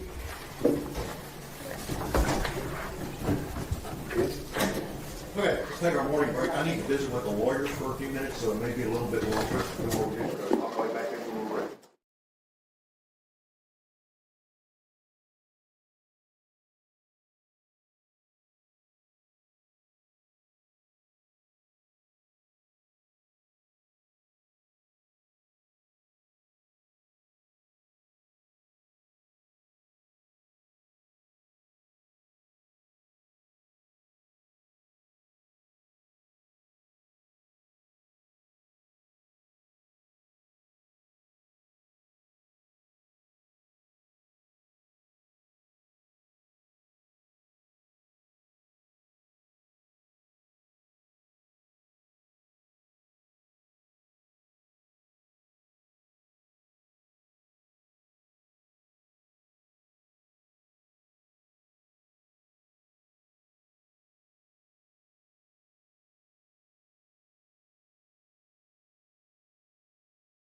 sure my media is working with me instead of against me. Okay. Good morning, how are you? Be better. Would you please introduce yourself to the jury? I'm Tanner's mother. I'm the defendant's mother. And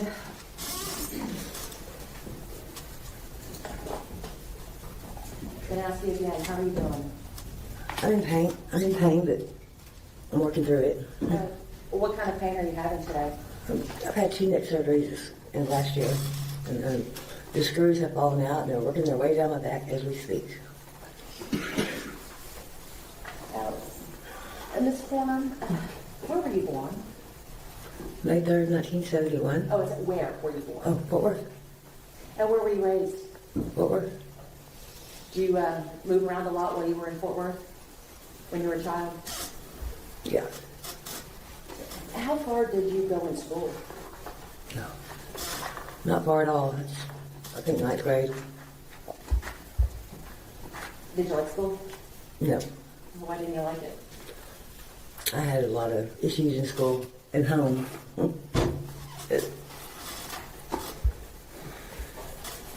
When you were in school, what kind of grades were you making? I don't remember that, Susan. I don't. Okay. Did you ever want to go to college? You need to speak out. Oh, Your Honor. Yes, I did. And Ms. Warner, you're also very soft-spoken, so if you can try to, and I know you're in some pain, but if you can keep your voice up for us and use the microphone as much as possible, that'll make it easier for the jury to hear what you have to say. Is that better? Right. Okay. We were talking about you wanting to go to college. Did you ever make it to college? I did when I got sober in 2014. I did. And how was that for you? I did good. I had an essay published in Blueprint. You had an essay published? Mhm. Oh, what kind of essay? It was a simile metaphor. A simile and metaphor essay. Oh, what was it about? The oppression of Muslim women. So, where was this essay published? Oh, in TCC, or it was TCJC at the time.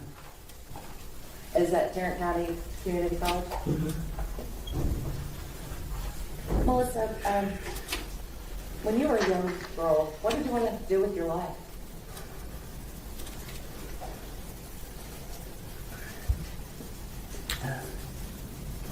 I don't remember having dreams. I didn't have a good childhood. Your Honor, I'm going to... May I approach the Michelle? Yes.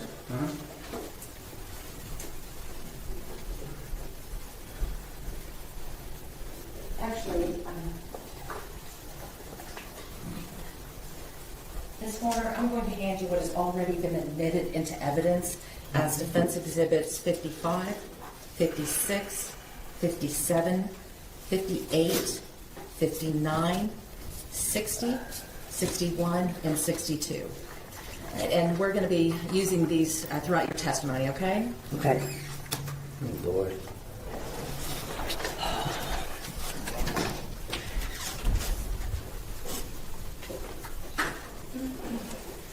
Yeah, publish, Your Honor. Yes, ma'am.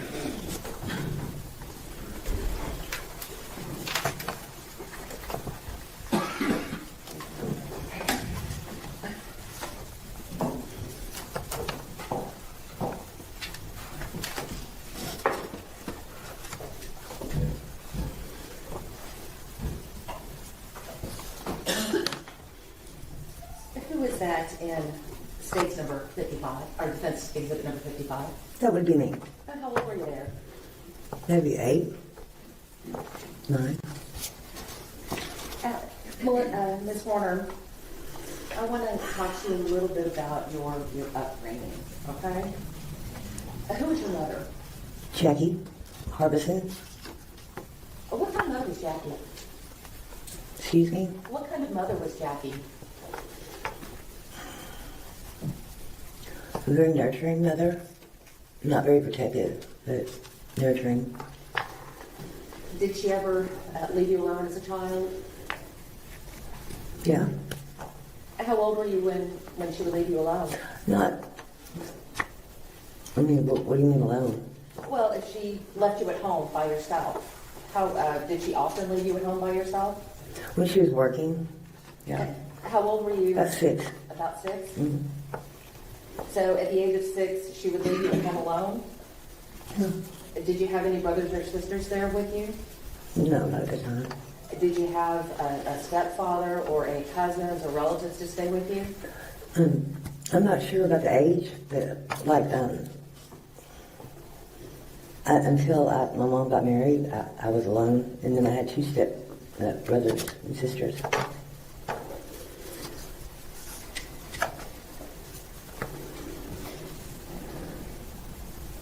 And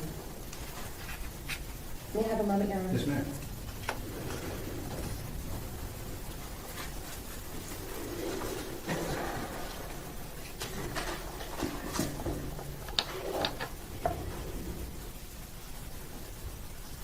Okay, we're back online now, sorry.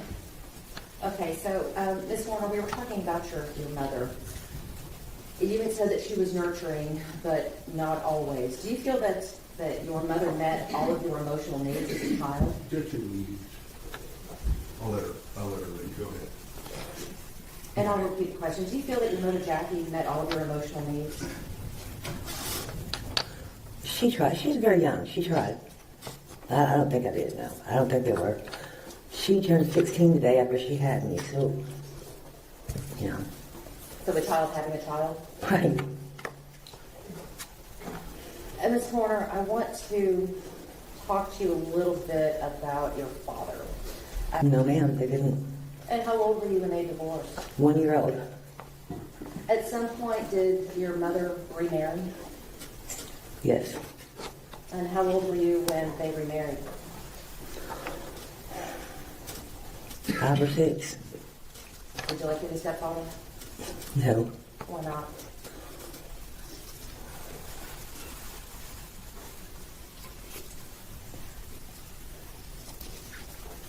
Um,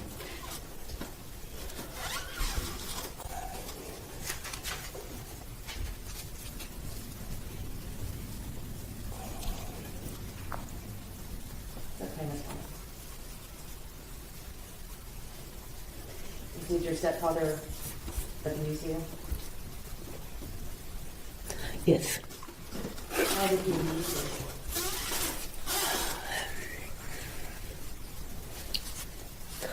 First time he abused me, they weren't even married.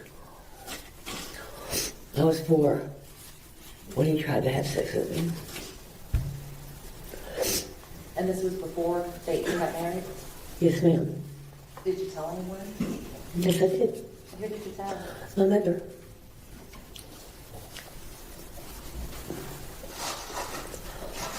Even though you had told your mother that the man she was with at the time had abused you, did she break up with him? No, she didn't believe me. She didn't believe you? I think he told her because he had put something on a rag to make me pass out, and she asked him what that smell was, and I think he said perfume, or he spilled perfume on me, and he had to clean it up or something. I don't know what he said. She believed him over me. And even though he abused you, did they still get married? Yes, ma'am. After they married, did the abuse stop? No, ma'am. Was the abuse constant through the marriage, or was it at different times? It was not constant. I think he felt lucky that I didn't die. And he quit for a while. So during the time that your stepfather was abusing you, did you tell your mother about it? Yeah, I used to put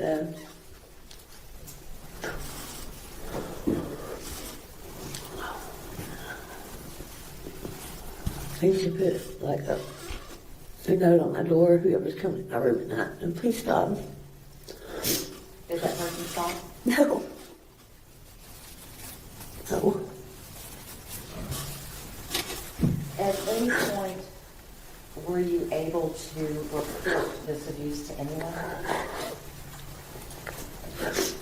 or let me rephrase that, to anyone who believed? Well, when I was 14, they sent me to rehab because I was smoking weed.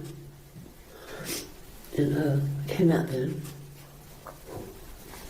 When you got out of rehab, were there any conditions placed upon your household for your release?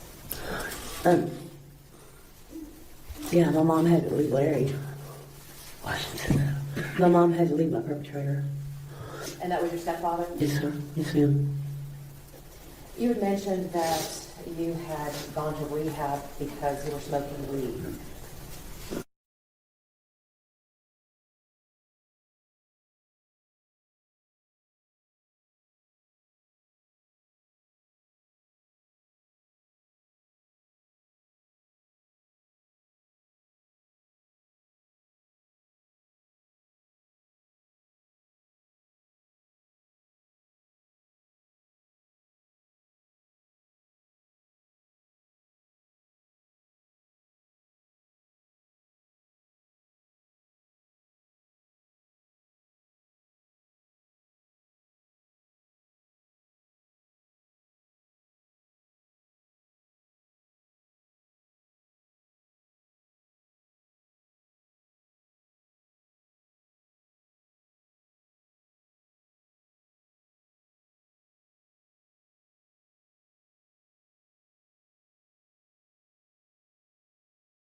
That's a lot of weed ago.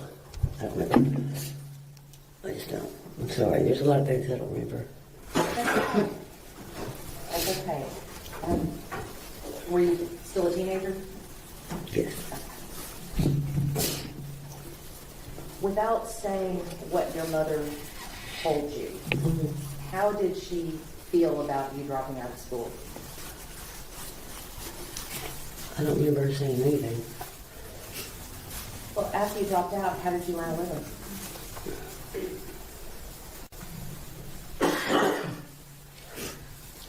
Well, Jack in the Box at first, and then Wendy's, and then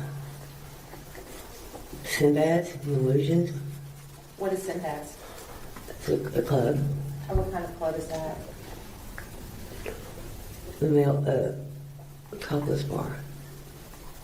So, after you dropped out of school, did you start stripping? Yeah.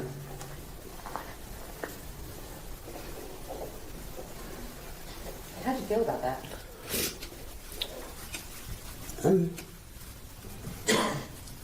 It seemed to fit in with my life. You know? I'm sorry? It seemed to fit in with my life, you know? That's what I think when you're abused at such a young age, it becomes a self-concept, you know, this is what I'm here for. I wish I hadn't. I really wish I hadn't, but I did. Now, did your mother ever discourage you from working in a strip club? No. I don't remember that either. She's not a bad mother. I don't want anything bad about my mom. So how long did you work in the strip clubs? About 12 years. Till I turned 30. So if it was 12 years when you turned 30, you were about 17 or 18 when you started? Yes, ma'am.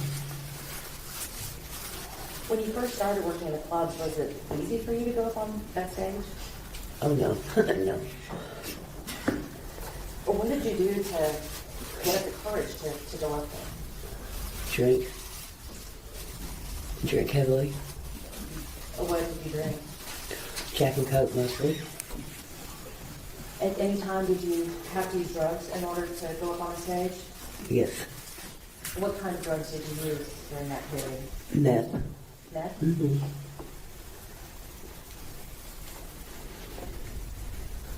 About how old, if you remember, were you when you started using meth? I don't know. At some point, did you start using even heavier drugs than that? Yes. What drugs did you start using? When was this? Just later on? Yes. I mean, I've done everything. I mean, heroin, Is that your drug of choice? yes. How long have you been using heroin? It was about 25 years. When you first started using heroin, how did you use it? Was it snorted? Was it? Yeah. Yes. Little pill. I'm sorry. A little pill, snorted. And did you ever start shooting heroin? Yes. When you started using heroin, how did that make you feel when you took it? A lot better. And why do you say that? Because I have a movie that plays in my head every day. Every day, without fail. And it gets rid of it. You have to say. And you're fine, Ms. Warner, you're fine. The movie that you said that is playing in your head, what kind of movie is it? Is it a comedy, a romance, a horror film? What kind of movie is it? It's my past. It's my abuse. It plays in my head every day. Does the heroin take that away? Yes, it does. Is that why you still use it? I'm on methadone now. You're on methadone now? Yeah. Ms. Warner, I want to talk to you a little bit about your own personal mental health struggles, okay? Okay. Have you ever been diagnosed with a mental illness? Bipolar disorder and schizoaffective. Have you ever been diagnosed with PTSD? Mm-hmm. Yes. Have you ever been diagnosed with ADHD? No. When did you start having mental health issues? I wasn't even aware I had them until they told me I did. Huh? Who was they? The doctors. Why did you go see doctors? Because I was at my wit's end. I wanted to die Why did you want to die? because I can't do nothing right. Ms. Warner, when you went to see the doctors and they diagnosed you with bipolar and schizoaffective, were you also prescribed any medications? Of course. Did they help? They seemed to for a while, but I don't believe in medicine like that. Did the medications... Well, let me ask it this way. For you, and in your opinion, which helped you more? The medications that the doctors prescribed or the drugs that you were taking?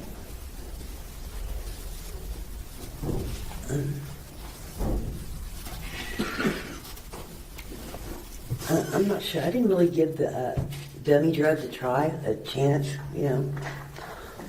I really didn't. I didn't give it a chance. Well, Ms. Warner, you had stated that you felt that you were at your wit's end and that you couldn't do anything right. Did you ever attempt to take your own life? Yes, How did you do that? with heroin. Was it an intentional overdose? Yeah. Yes. And what happened after you had this overdose? They, I don't know. I was out, but I woke up in the hospital and left. Do you recall how old you were at the time? No, ma'am, I do not. I don't remember. I'm really terrible at dates, ages. Sorry. Was it before or after Tanner was born? After. Let's talk about Tanner for a moment, okay? Sure. Tanner's your son, is that right? Yes. Okay. Who's his father? Terry Horner. Was Terry Horner your husband as well? Yes, he was. Now, Ms. Warner, how did you two meet? In the bar I was working at, Sinbad at the time. Mm-hmm. Do you recall how old you were?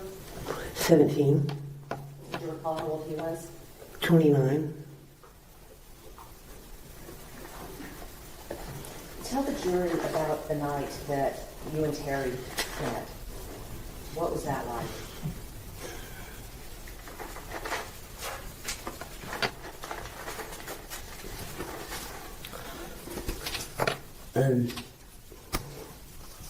The first night we met, he raped me. There.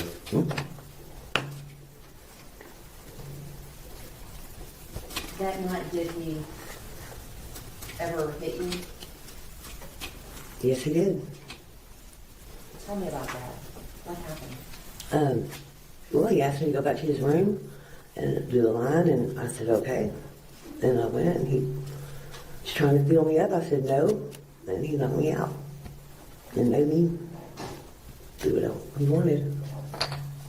Now, in spite of the beating and the rape, did you still continue to see Terry? Yes, I did. I married him. So even though he beat you and raped you the first night that y'all met, you still fell in love with him? It wasn't love. But yeah, I married him. Well, what do you say it wasn't love? I mean, it goes back to what I thought I was about. Well, how old were you when you married Terry Horner? 19. You told us that he had abused you before you got married. Did that abuse stop once you became his wife? It stopped after the first night. I mean, he never hit me again until when I decided to leave him.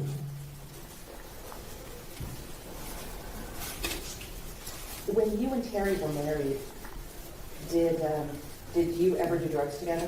Oh yeah, At what time? meth. And how often would y'all do drugs? Not much, not too many times. We had rent to pay. Did you and Terry ever separate? Once. Did you ever divorce? Once. Well, are you officially divorced from him? Yes. No. Are you still married to Terry Horner? Yes, I am. He's deceased. I was just about to ask that. Posthumously married. What happened to Terry? He got killed by a lady on a motorcycle. When did that happen? 2 years ago? Did that happen while Tanner was still in jail? Yes.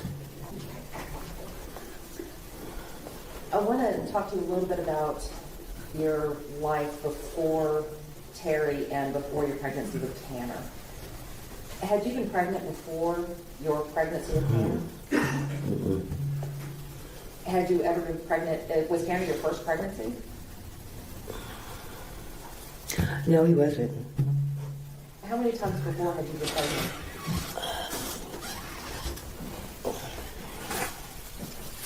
Is there anything I can refuse to answer? You want to rephrase? I'll move on. Okay. Thank you.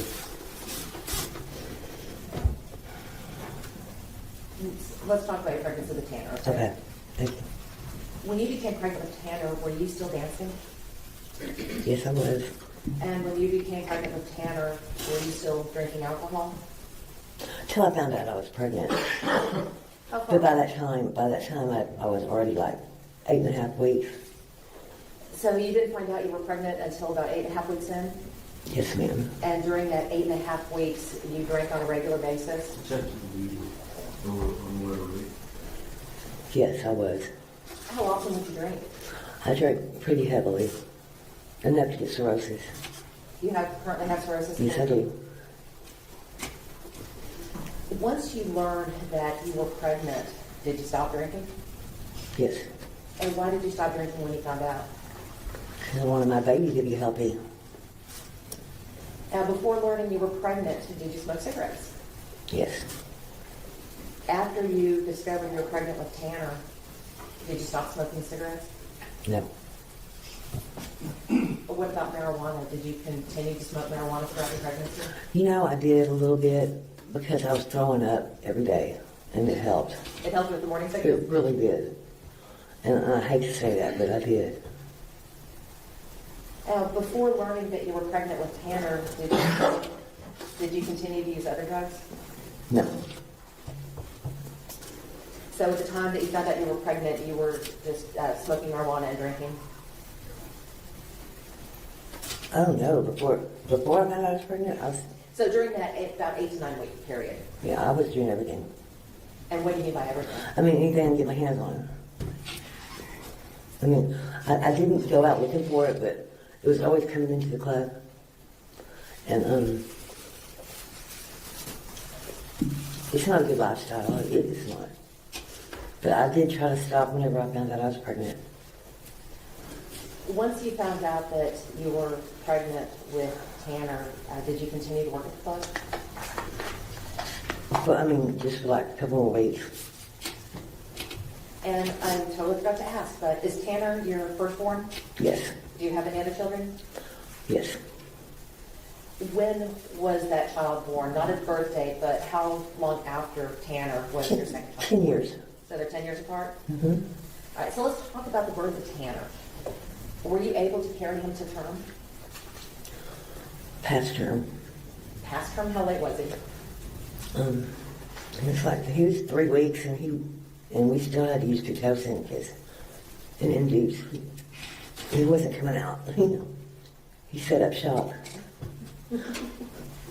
How long were you older the night that he was born? Wow, I think it was a little over 3 weeks, and then no, it was difficult pregnancy. When he actually decided to be born, were there any complications during that period? Well, yeah, he had gotten so big. I mean, I have a long torso, so I think that's why he had a lot of room to grow, but he had gotten so big that he not ruptured, but tore a little leak in my sac, so I was leaking water. I went to the hospital and they sent me home. We'll come back in whenever. So then they had to keep him for 2 days because the infection that he said probably had because of that. He had a hard time coming out, so they put this thing on his head to pull him out. Not forceps. It was like a... Like a suction cup? Yeah, kind of. Like that. Mm-hmm. All right, so after Tanner was born and he's cleaned up, and he's wrapped up in his blanket and put in your arms, what were your first thoughts when you looked down into his face? He looks like a dad. Yeah. Were you happy to be a mom? Yeah. I was happy to have my kids. And why were you so happy to be a mother? It just changed everything from... wasn't about just me anymore.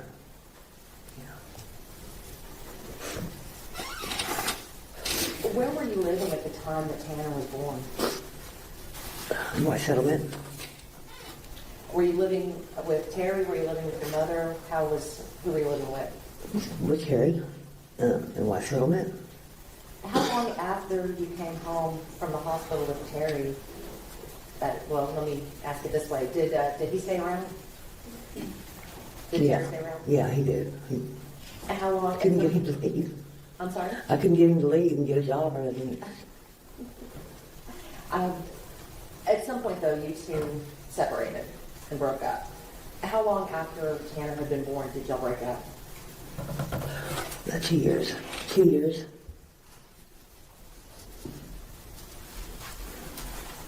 You had mentioned before, and you told the jury that before you had found out that you were pregnant, you were doing drugs, but then had quit the drugs when you found out you were pregnant. After Tanner was born, were you able to stay sober? I've never been able to stay sober. I mean, it's just the truth. Oh, how old was Tanner when you started using again?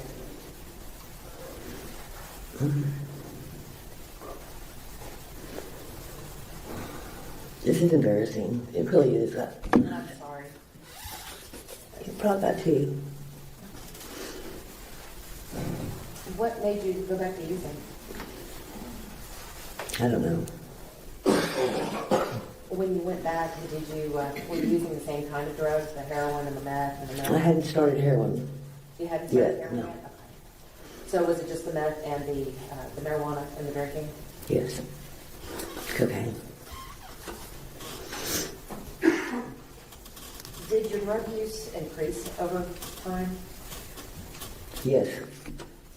Were you able to keep a job? No. And do you think that was because of the drugs? Yes. Had you ever lost a job because of your drug use? No. I can never keep a job. I think my bipolar has a lot to do with it. I don't know why I can't.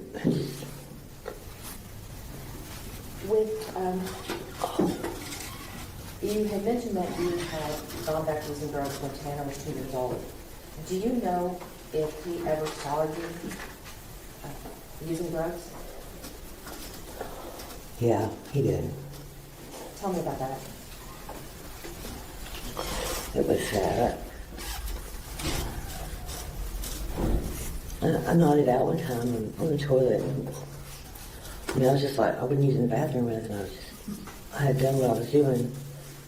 And I just nodded out. And Tanner came in. He was just a little guy.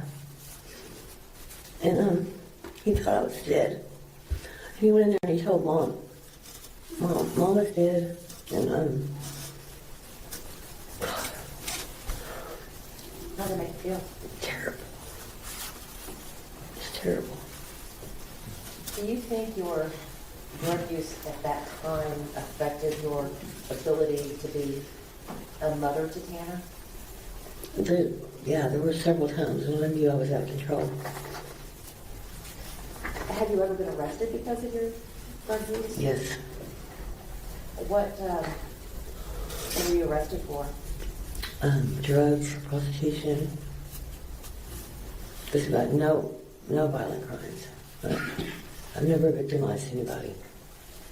You mentioned that you were arrested for prostitution. How many times have you been arrested for that? I don't remember. Quite a few. Did you ever go to prison behind any of the drug charges? Yes, I did. Before going to prison, were you offered the ability to do any sort of rehab? Yeah, Judge, I went to Azle and Judge Carr put me in the Green Light Ministries. I piloted that program, actually. I'm sorry? I piloted that program. It was for women with mental health issues that want to get out of that way of life. So tell me more about that. What was Green Light about? What was it like? It gave you a foothold. It tried to get you started on a clean life. It was really a good program. Did you complete the program? No, I fell in love again, and I quit. While you were at the program, was that an inpatient or an outpatient? It was residential. Were you able to have Tanner there with you? Yes, well, he visited there Where was he living when you were at Green Light Ministries? in Lakeside. And who was he living with? Mm-hmm. Were there any other rehab facilities that you went to? Nexus, First Choice. I went to all of them. So let's talk about First Choice. When you were with at First Choice, was that a residential program as well? Yes, ma'am. Were you able to bring Tanner with you? Yes, ma'am. At this time, was your other child born? The first time he wasn't. The second time he was.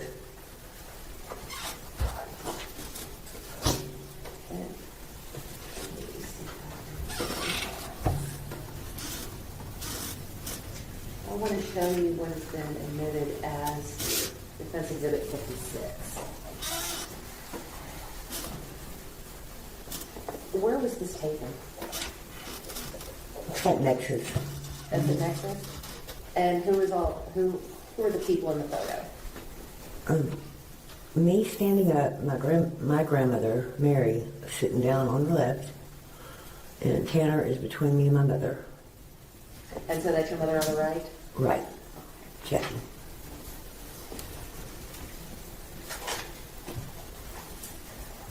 Ms. Warner, were you ever able to, in spite of all the times that you went to rehab, were you ever able to stay clean? Sporadic times, yeah. I always wanted to. I had the want to, but couldn't do it. What do you think kept you from being successful in staying clean?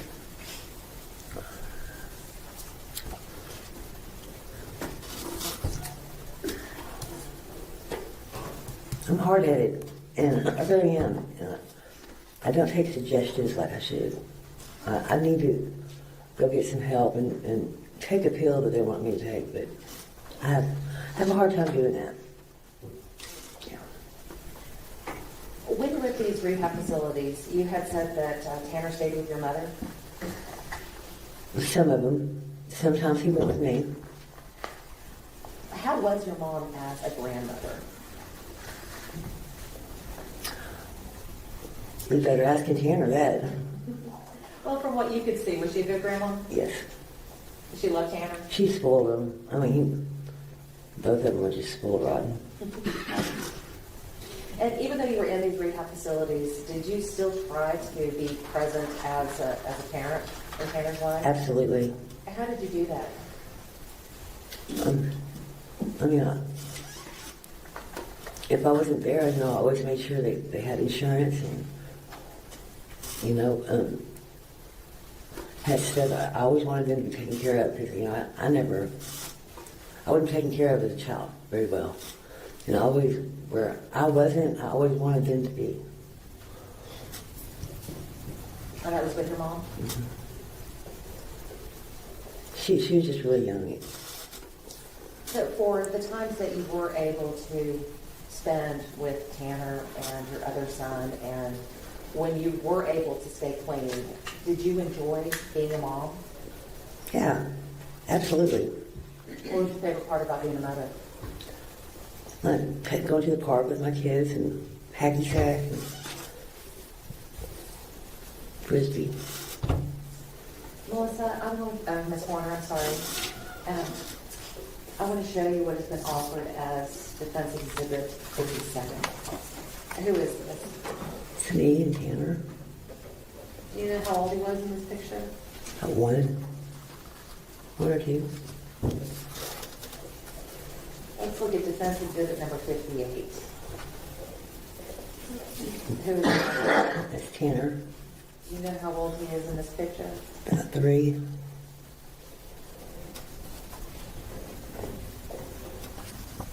Defense Exhibit number 59. Who is this? That's Tanner. And about how old is he in this picture? Really, about 7. And what about Defense Exhibit number 60? Is that also Tanner? Yes. You know about how old he is there? 13, maybe. Now we have Defense Exhibit number 61. Can you describe what's going on in this picture? I'm giving him sugars, and my other son is watching. You mentioned your other son. Was Tanner excited to be a big brother?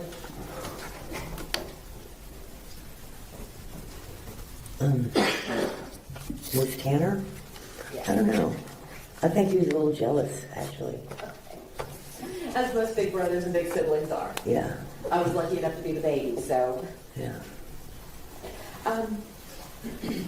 We've talked about your rehab, we've talked about your drug use, we've talked about your mental health. I want to talk to you a little bit about your physical health. You had said that you had had the neck surgery, but other than that, has your drug use caused you to have any other medical problems? Cirrhosis, for sure. Yeah. Were you, anything else? Have you recently been in the hospital for anything? Or have you had to go to the hospital for an extended period of time? Yeah, because of my neck. I was in there for 7 weeks.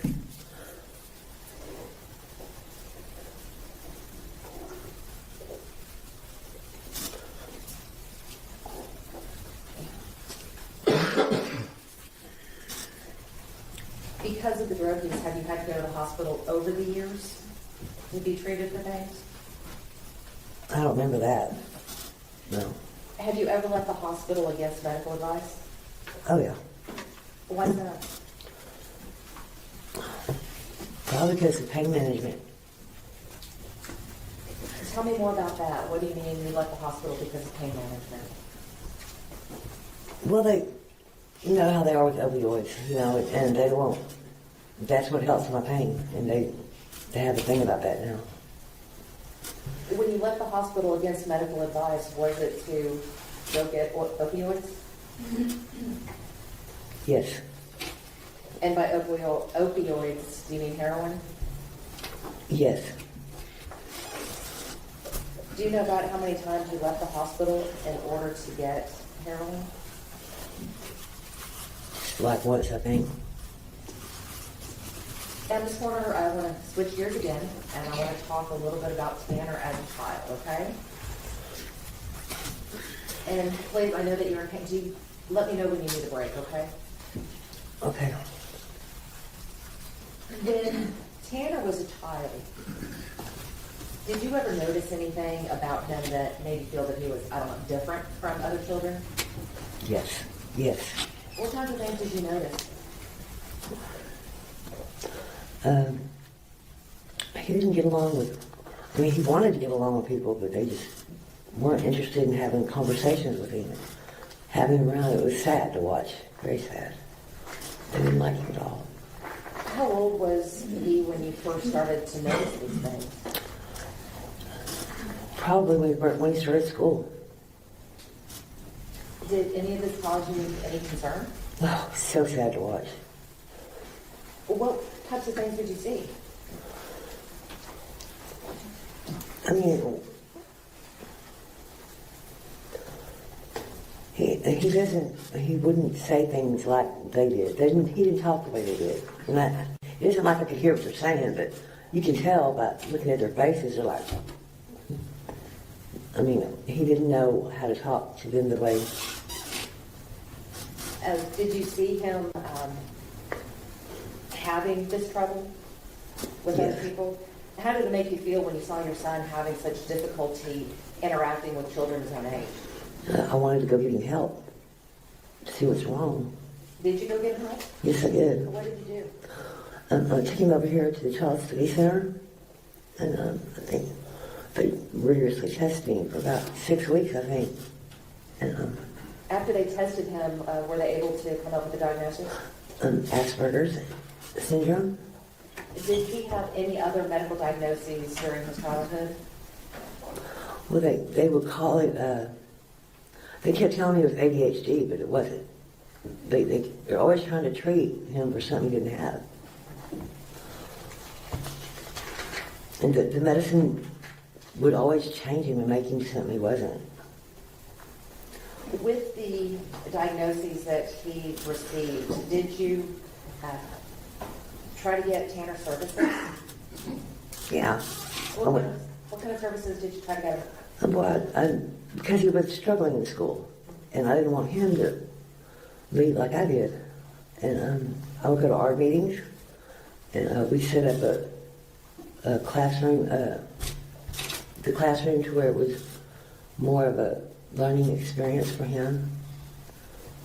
Were you able to get him any Social Security benefits? Yes. Your Honor, may we approach? Yes.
Ms.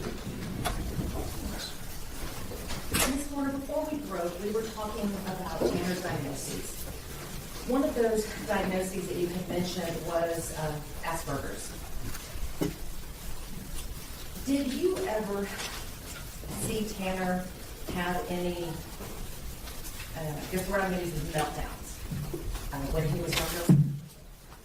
Yes. How often did these meltdowns occur? It would depend on whether he could get his point across. He was having trouble communicating. Were the meltdowns his way of communicating? No, when he couldn't communicate. This was just my personal feeling. When he was having trouble communicating, he would melt down. Let's talk some more about these meltdowns. When did you first notice Tanner having these meltdowns?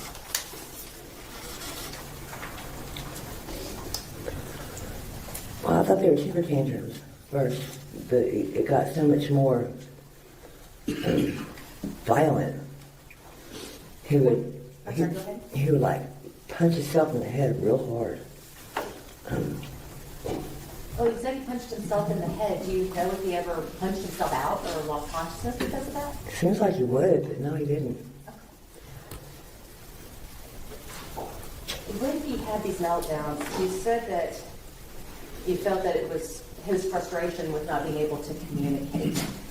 When he had the meltdowns and got angry, did he direct the anger towards anyone else, or was it always directed at himself? I'm sure it was just at himself, really. And did you ever see him direct his anger at He anyone? never tried to hit anybody. Did he ever try to hit you? No, Did you ever see him try to hit his grandmother? no. Did you ever see him hit a wall? Yeah, What would he hit the wall with? his fist.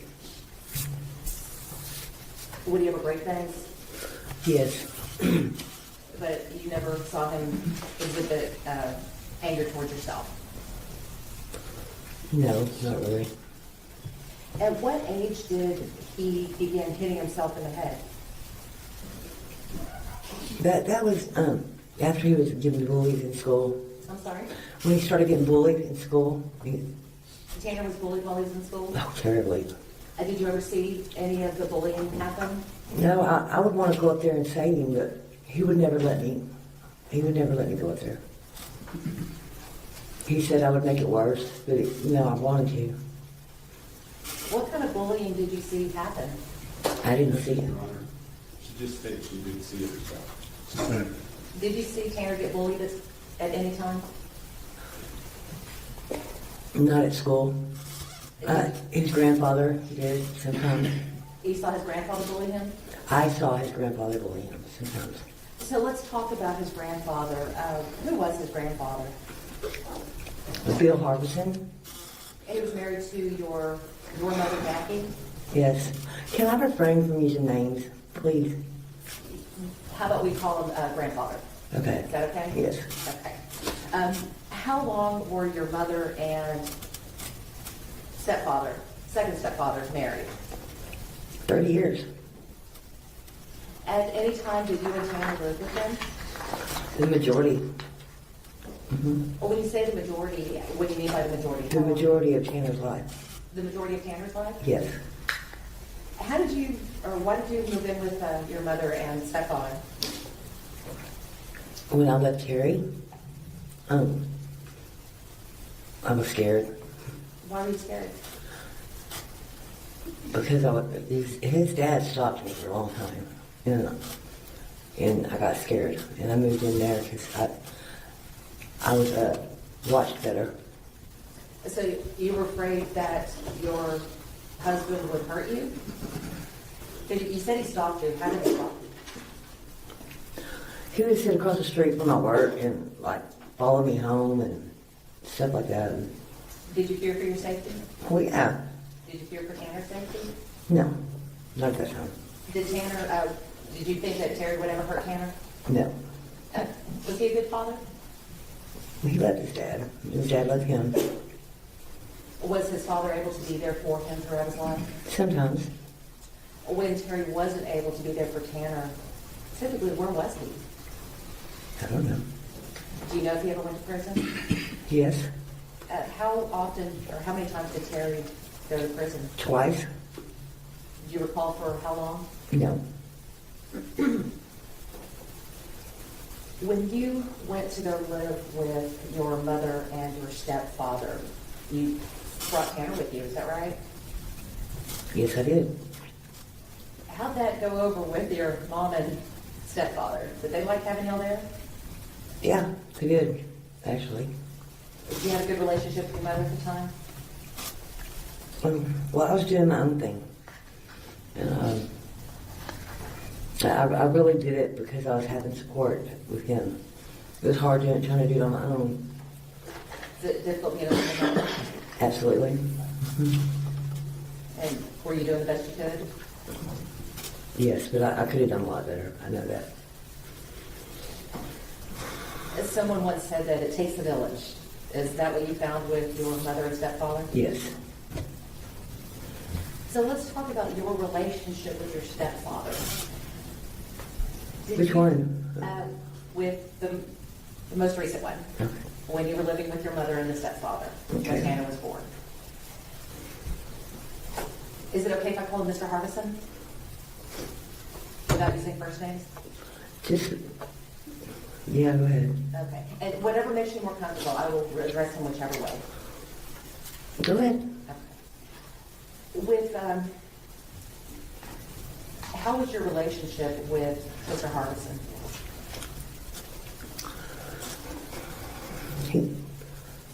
He was, well, he was a Vietnam veteran. He was very gung-ho, and he very disciplined. And I wasn't. How old were you at the time that you moved in? Well, when him and my mom got together, at first I was 17. And then when you moved back in with Tanner, how old were you? Probably about 20, 21. Did you and your mother's husband ever get into any arguments? Oh, yeah. It was a lot of them. Did any of them ever happen in front of Tanner? Yeah, several. Now, when we're talking about arguments, are we talking about disagreements or full-on yelling matches? I mean, we would yell, but, I'm not proud of anything I did. I'm not. I wear my shame like a badge now. Well, did any of the arguments that you had with your mother's husband, did they ever turn physical? Yes. Yeah, he did. He ripped my other son out of my arms one time. And I couldn't believe he did that. How old was he at the time? Me? Your son, when that happened? The other one? Yes. I think he was like three or four when that happened. Did any of these physical fights ever happen in front of Tanner? Yeah, I mean, one time, well, just that one, I think, Tanner had already grown up. And,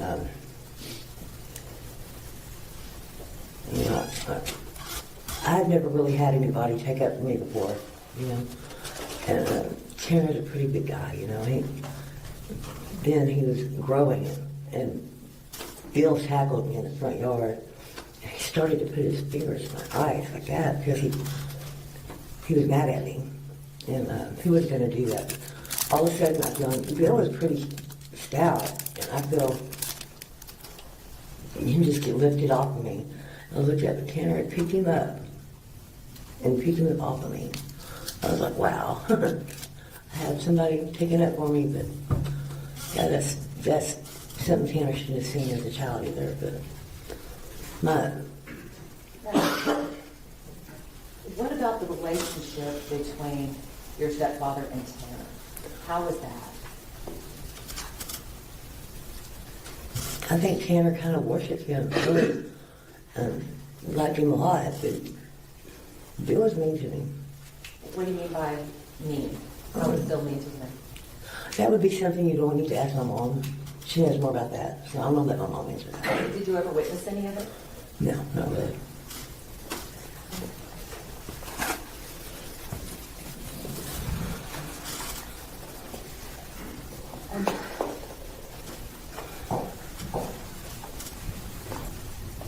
Melissa, are you a grandmother? Yes, I am. How many grandchildren do you have? Just one. And who is that? Well, we're not going to say names. Yeah, please, huh? Is it a granddaughter or grandson? Grandson? How old's your grandson? Almost 4. Where's 4? Who is the father of your grandson? Tanner?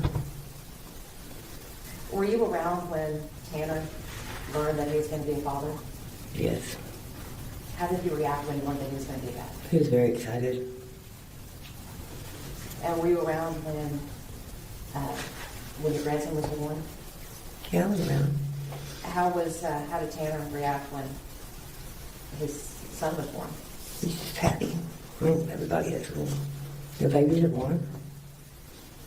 Based on your observations of Tanner and his son, did he look like he enjoyed being a father? He was a new father, you know, he'd never had a kid before, so he was scared. It scared him, you know. He was scared. What do you mean by scared? Like one day he goes, "Mom, please come home. I need you to take the baby for a little bit." He was scared, I think, of hurting the baby.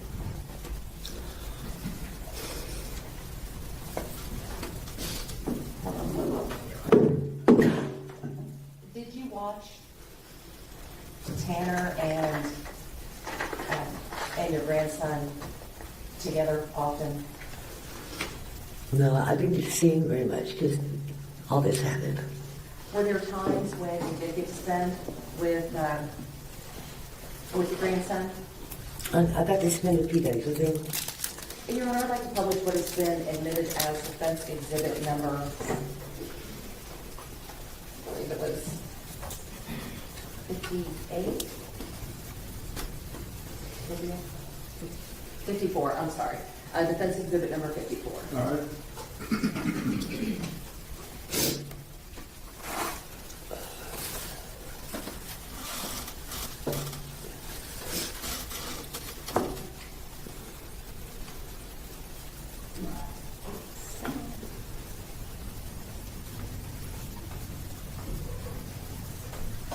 Good boy. Good boy. Yeah. Yeah. Oh my goodness,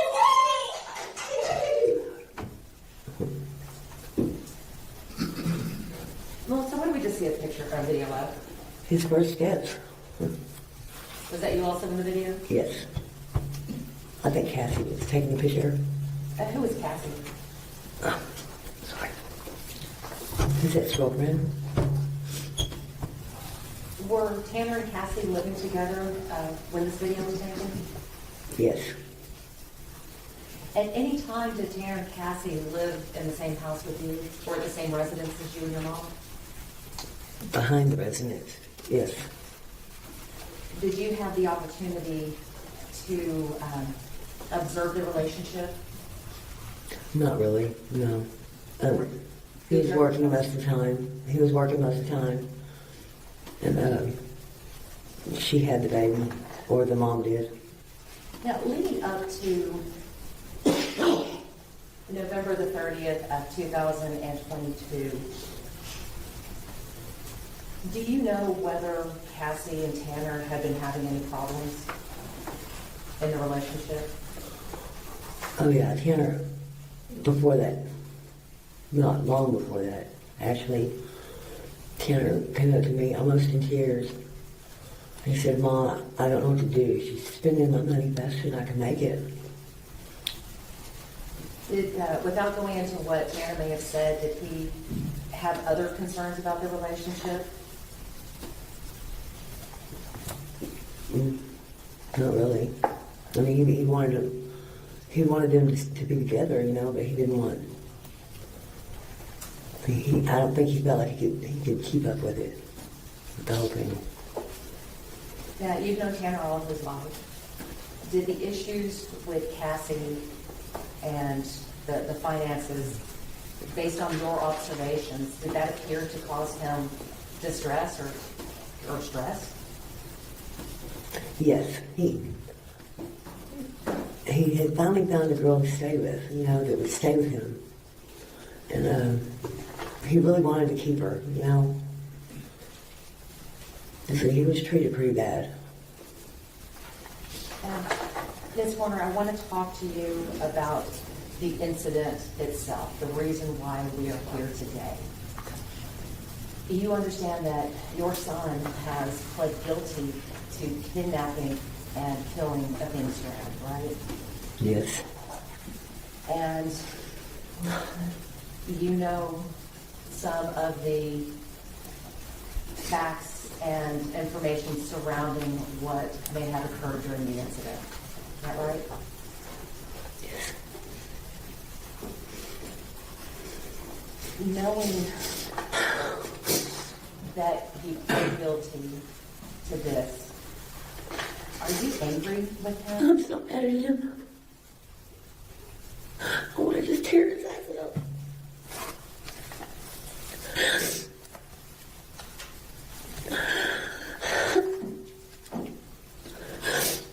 And It's just a baby.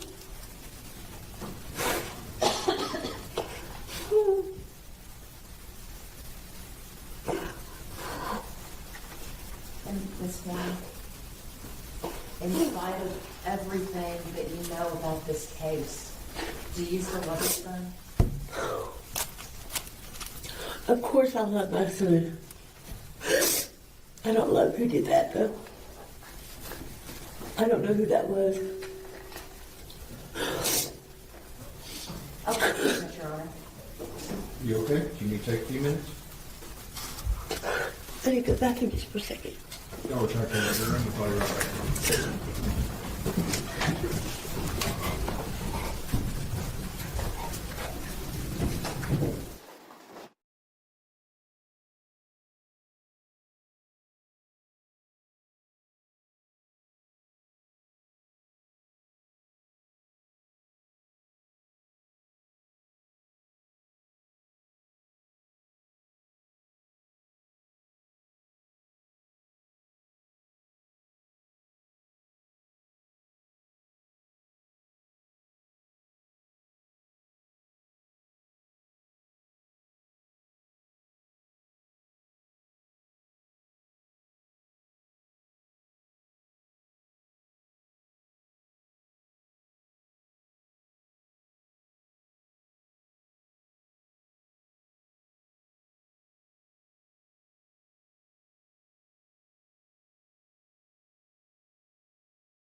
We'll tell you I'm sorry for the situation. You have to be in the theater today.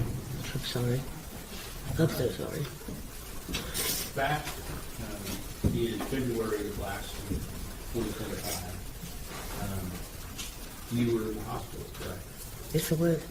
And at that time, did Ms. Anderson, the defense attorney, and myself do what's called a deposition, where we ask you some questions, kind of like we're doing here in court today? Yes. Okay. You remember that, right? Yes. And so I just want to tell you, I kind of know you a little bit more than just from what you've said here today, because we spent several hours talking at that time, correct? Yes. So I'm going to kind of try to just quickly go through a few things. You had a difficult childhood that you described for the jury here. And there came a point where you needed a place to go, right? Yes. When you separated from Terry. Yes. And where did you go? To my mom's. And that was home for you, correct? Yeah. And from the point that you went to your mom's, when you separated from Terry, when Tanner was 2 years old, was that Tanner's home, essentially, from that point forward? Well, I dragged him in and out. You know, I took him to several residential facilities, trying to get it right. I really did try. And I understand that. You always knew, he always knew, that that was his home where you could go back to, correct? Yes. And when you lost your sobriety, at times where you would go off on your own and leave, where would Tanner be? At home. Okay. And home was where? With my mom. Okay. And who else? Bill. Okay. And did Tanner have a name for your mom and for Bill? Mimi and Papa. And when we talked before in February of 2025, you said that Papa was a good Papa to him. Yeah. Tell us what kind of things made him a good Papa. Well, he showed discipline, though. Took him fishing. Did you teach him how to do things? As far as I know, yeah. Mow the lawn, things like that? Yeah. Okay. Did he have expectations of him and of Tanner and your other son as well? Yes. And there were rules in the house that they had to follow. Yes. And your mom, was she a good and a loving provider for those rules? Yes. And knowing that they had a safe and good place to live, did that make you feel better about everything? Yes, we did. And did you always feel that Tanner and your other son, I would call them by name, that they were safe there with Mimi and Papa? Yes.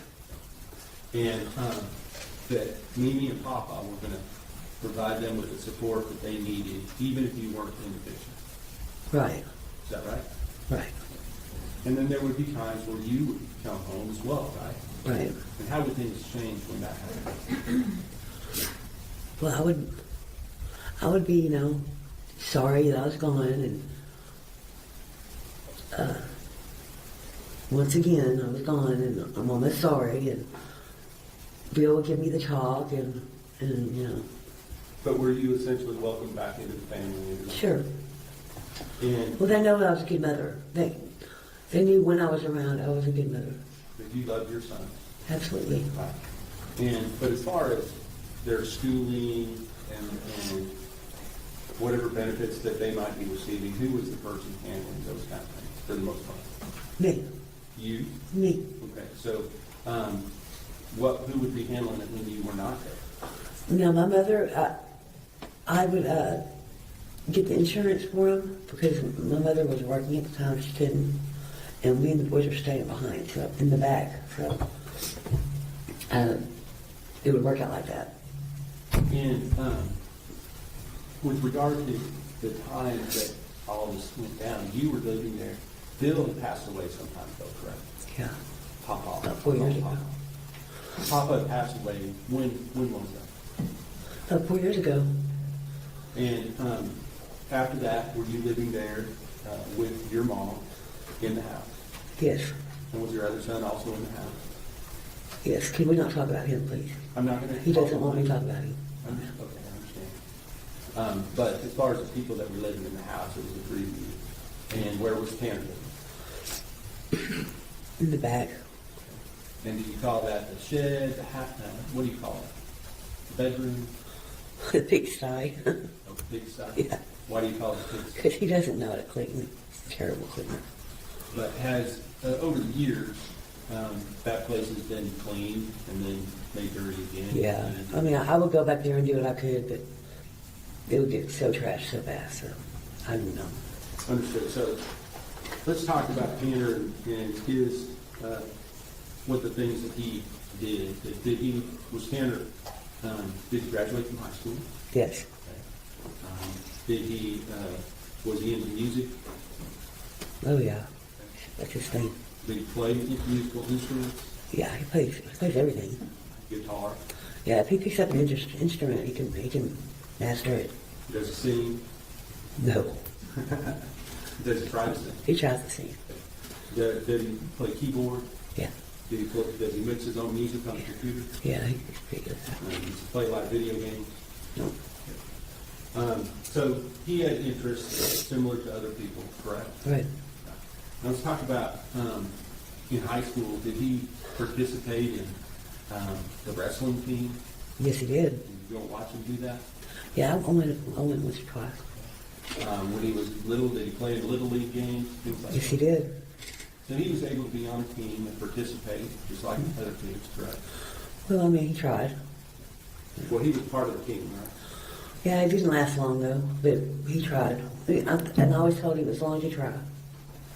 And when they did the practice for the bands, did they do it often at your house or back at Tanner's room behind the house? My neighbors didn't like that too much, so they had to do it somewhere else. 'Cause my neighbors didn't like that. But Tanner was a part of several different bands, do you agree? Yes. So in that respect, he was working with other young men, same age as himself or around that age? Is that So they got. Did you ever Yeah. did you ever express any concerns other than just the loudness of the music about what was going on back there during the band practice? What was going on back? I don't know what was going on back there. I don't. Let me ask you. I'm going to talk to you about this particular case. I'm not going to.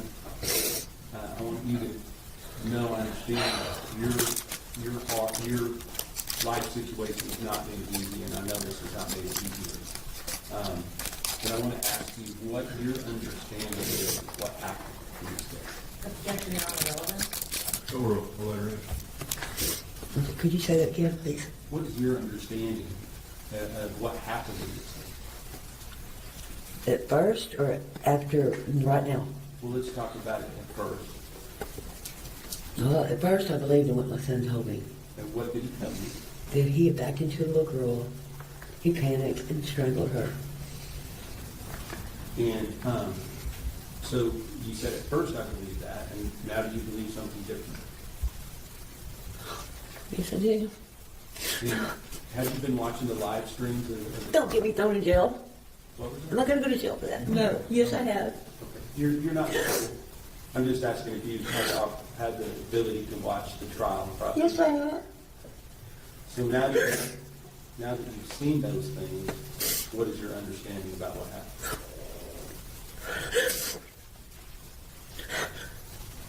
I don't know what to say. I'm so sorry. I'm so sorry. I don't know what to say. I'll pass it over. Read it. I'm sorry. Read it. You're not representing for this. We'll just be excused. No objection. You don't have to keep excusing. I need to go to the hospital, so can we finish? We're done. We're done. Okay, thank you.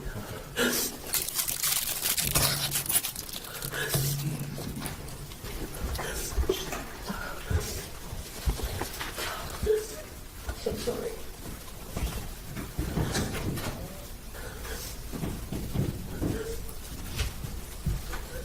Who do you have next?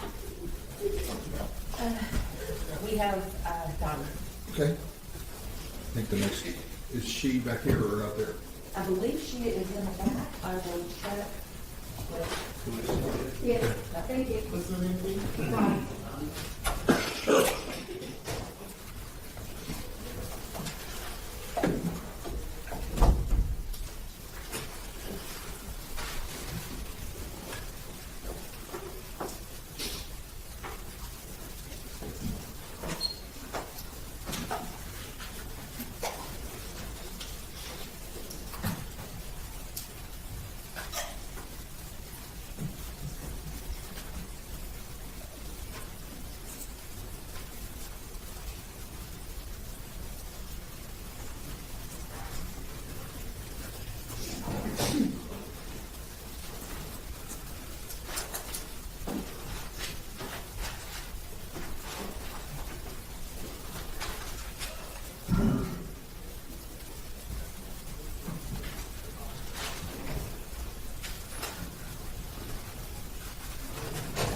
Come in, please, ma'am.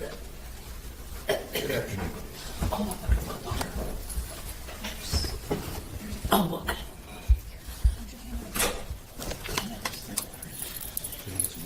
Yeah, I'm better.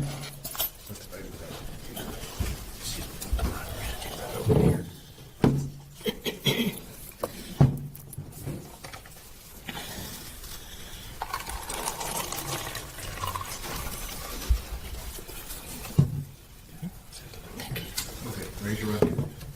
Solemnly swear our firm testimony given this cause is the truth, whole truth, and nothing but the truth, so help you God. Yes, sir. Okay.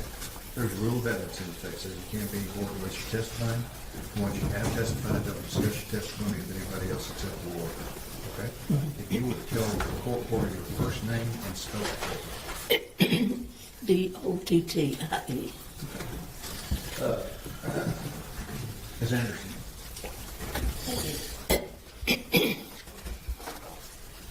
Good afternoon, Dottie. How are you doing? Okay. Dottie, if you will just introduce yourself to the jury, and we read that there will be no last names here, but if you'll just let them know your name, please. Dottie.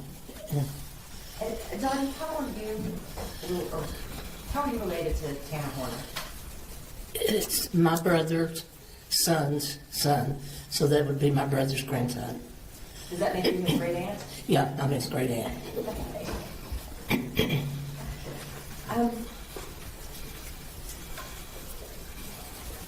I want to talk to you a little bit about your family, okay? You said that Tanner is your brother's grandson. Who was your brother? Elmer Horner.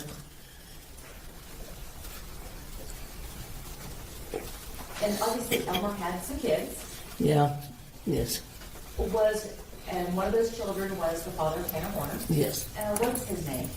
Terry Lynn. All right. I want to talk a little bit about Terry. Now, you said that Terry is your nephew? Yes. Okay. And his parents were Elmer Horner, and who was his mother? Shirley. Shirley. Okay. No, Janet. Janet. Okay.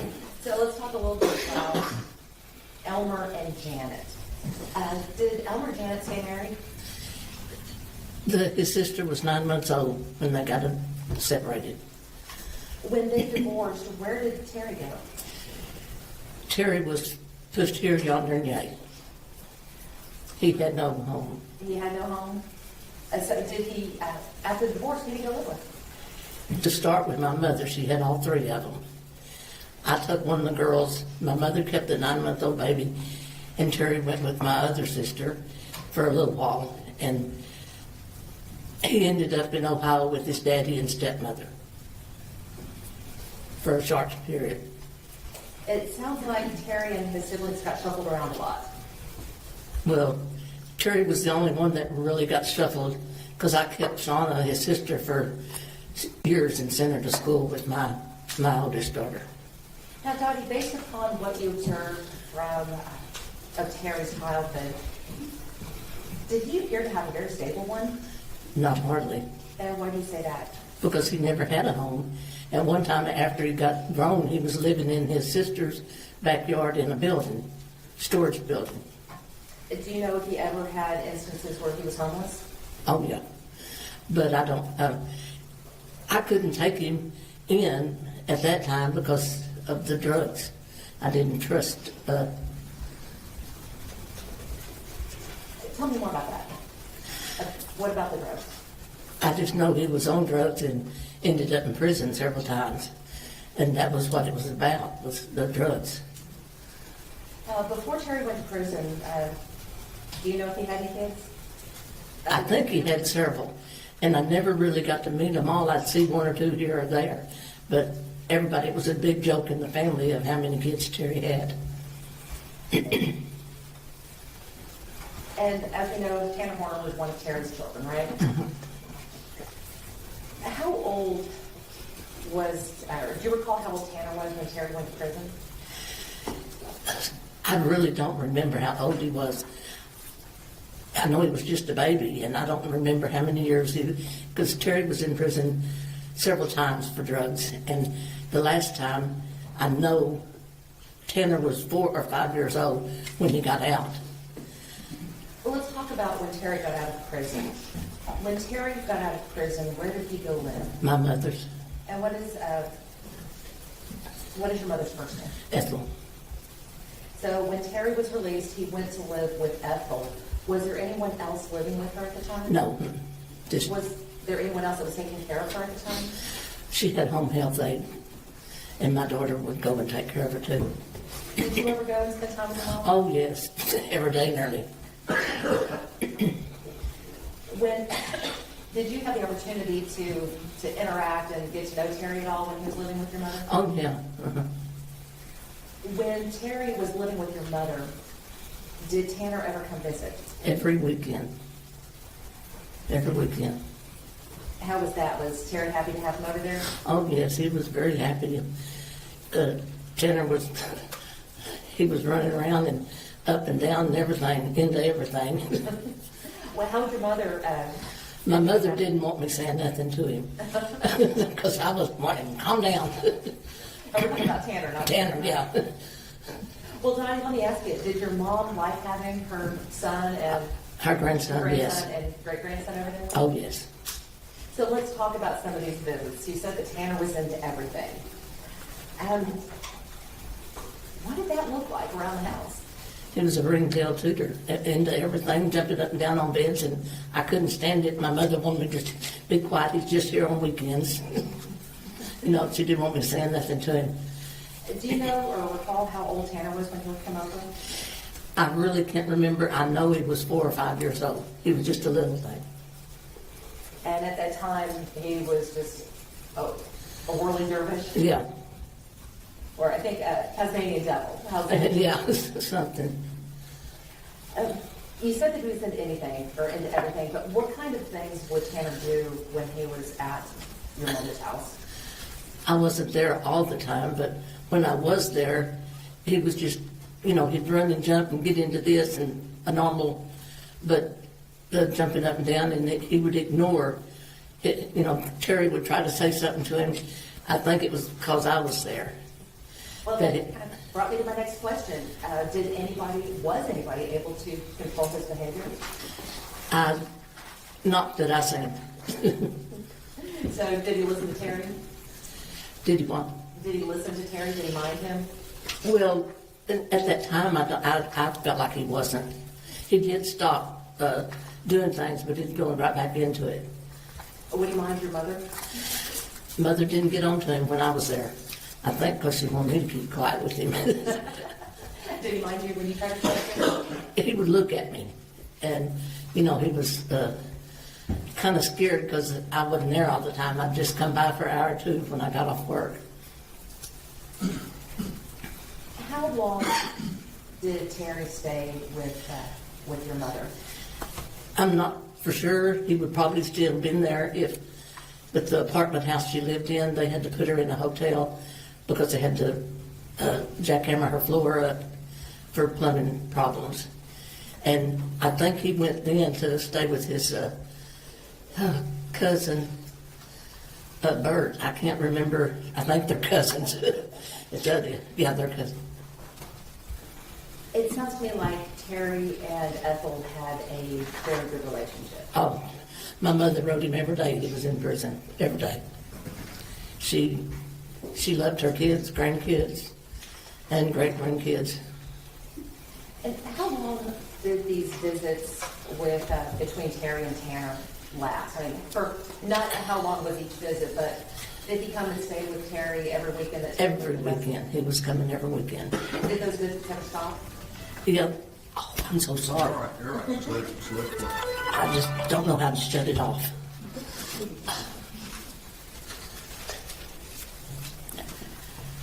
How long I'm sorry. I can ask a question again. How long did Terry live with Ethel? I'm not for sure how long, but as long as, you know, she was there. And I guess then is when Bert said he could come out there. And did Tanner go every weekend that he lived with Ethel? Oh, yeah. Mm-hmm. Did the visits between Terry and Tanner ever stop? Not while he lived there. Well, one weekend, yes, because the mother wouldn't the way I understood it was she wanted Terry to go with her to buy drugs, and he didn't want to, and they got into a big deal, and she wouldn't let him have him for a week or so.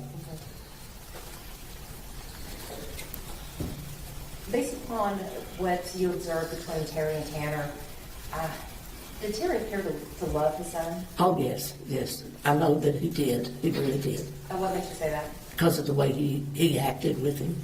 You know, when I said something about him jumping up and down on the bed, the way Terry got him to stop, you know, instead of, you know, I would have swatted him, but not Terry, not with the, you know, he really cared and knew that he'd been gone out of his life and he wanted to be back in his life.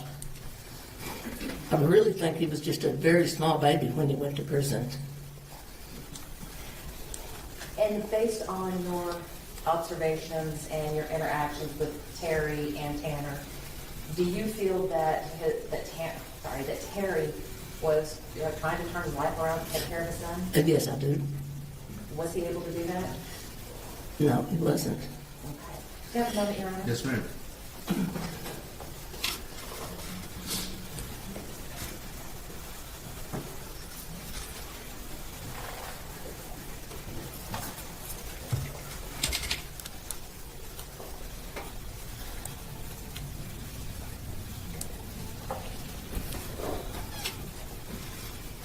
I have nothing for Your Honor. Cross-examination. No question, Your Honor. May this witness be excused subject to any potential recall. No objection. No objection, Your Honor. Thank you, ma'am.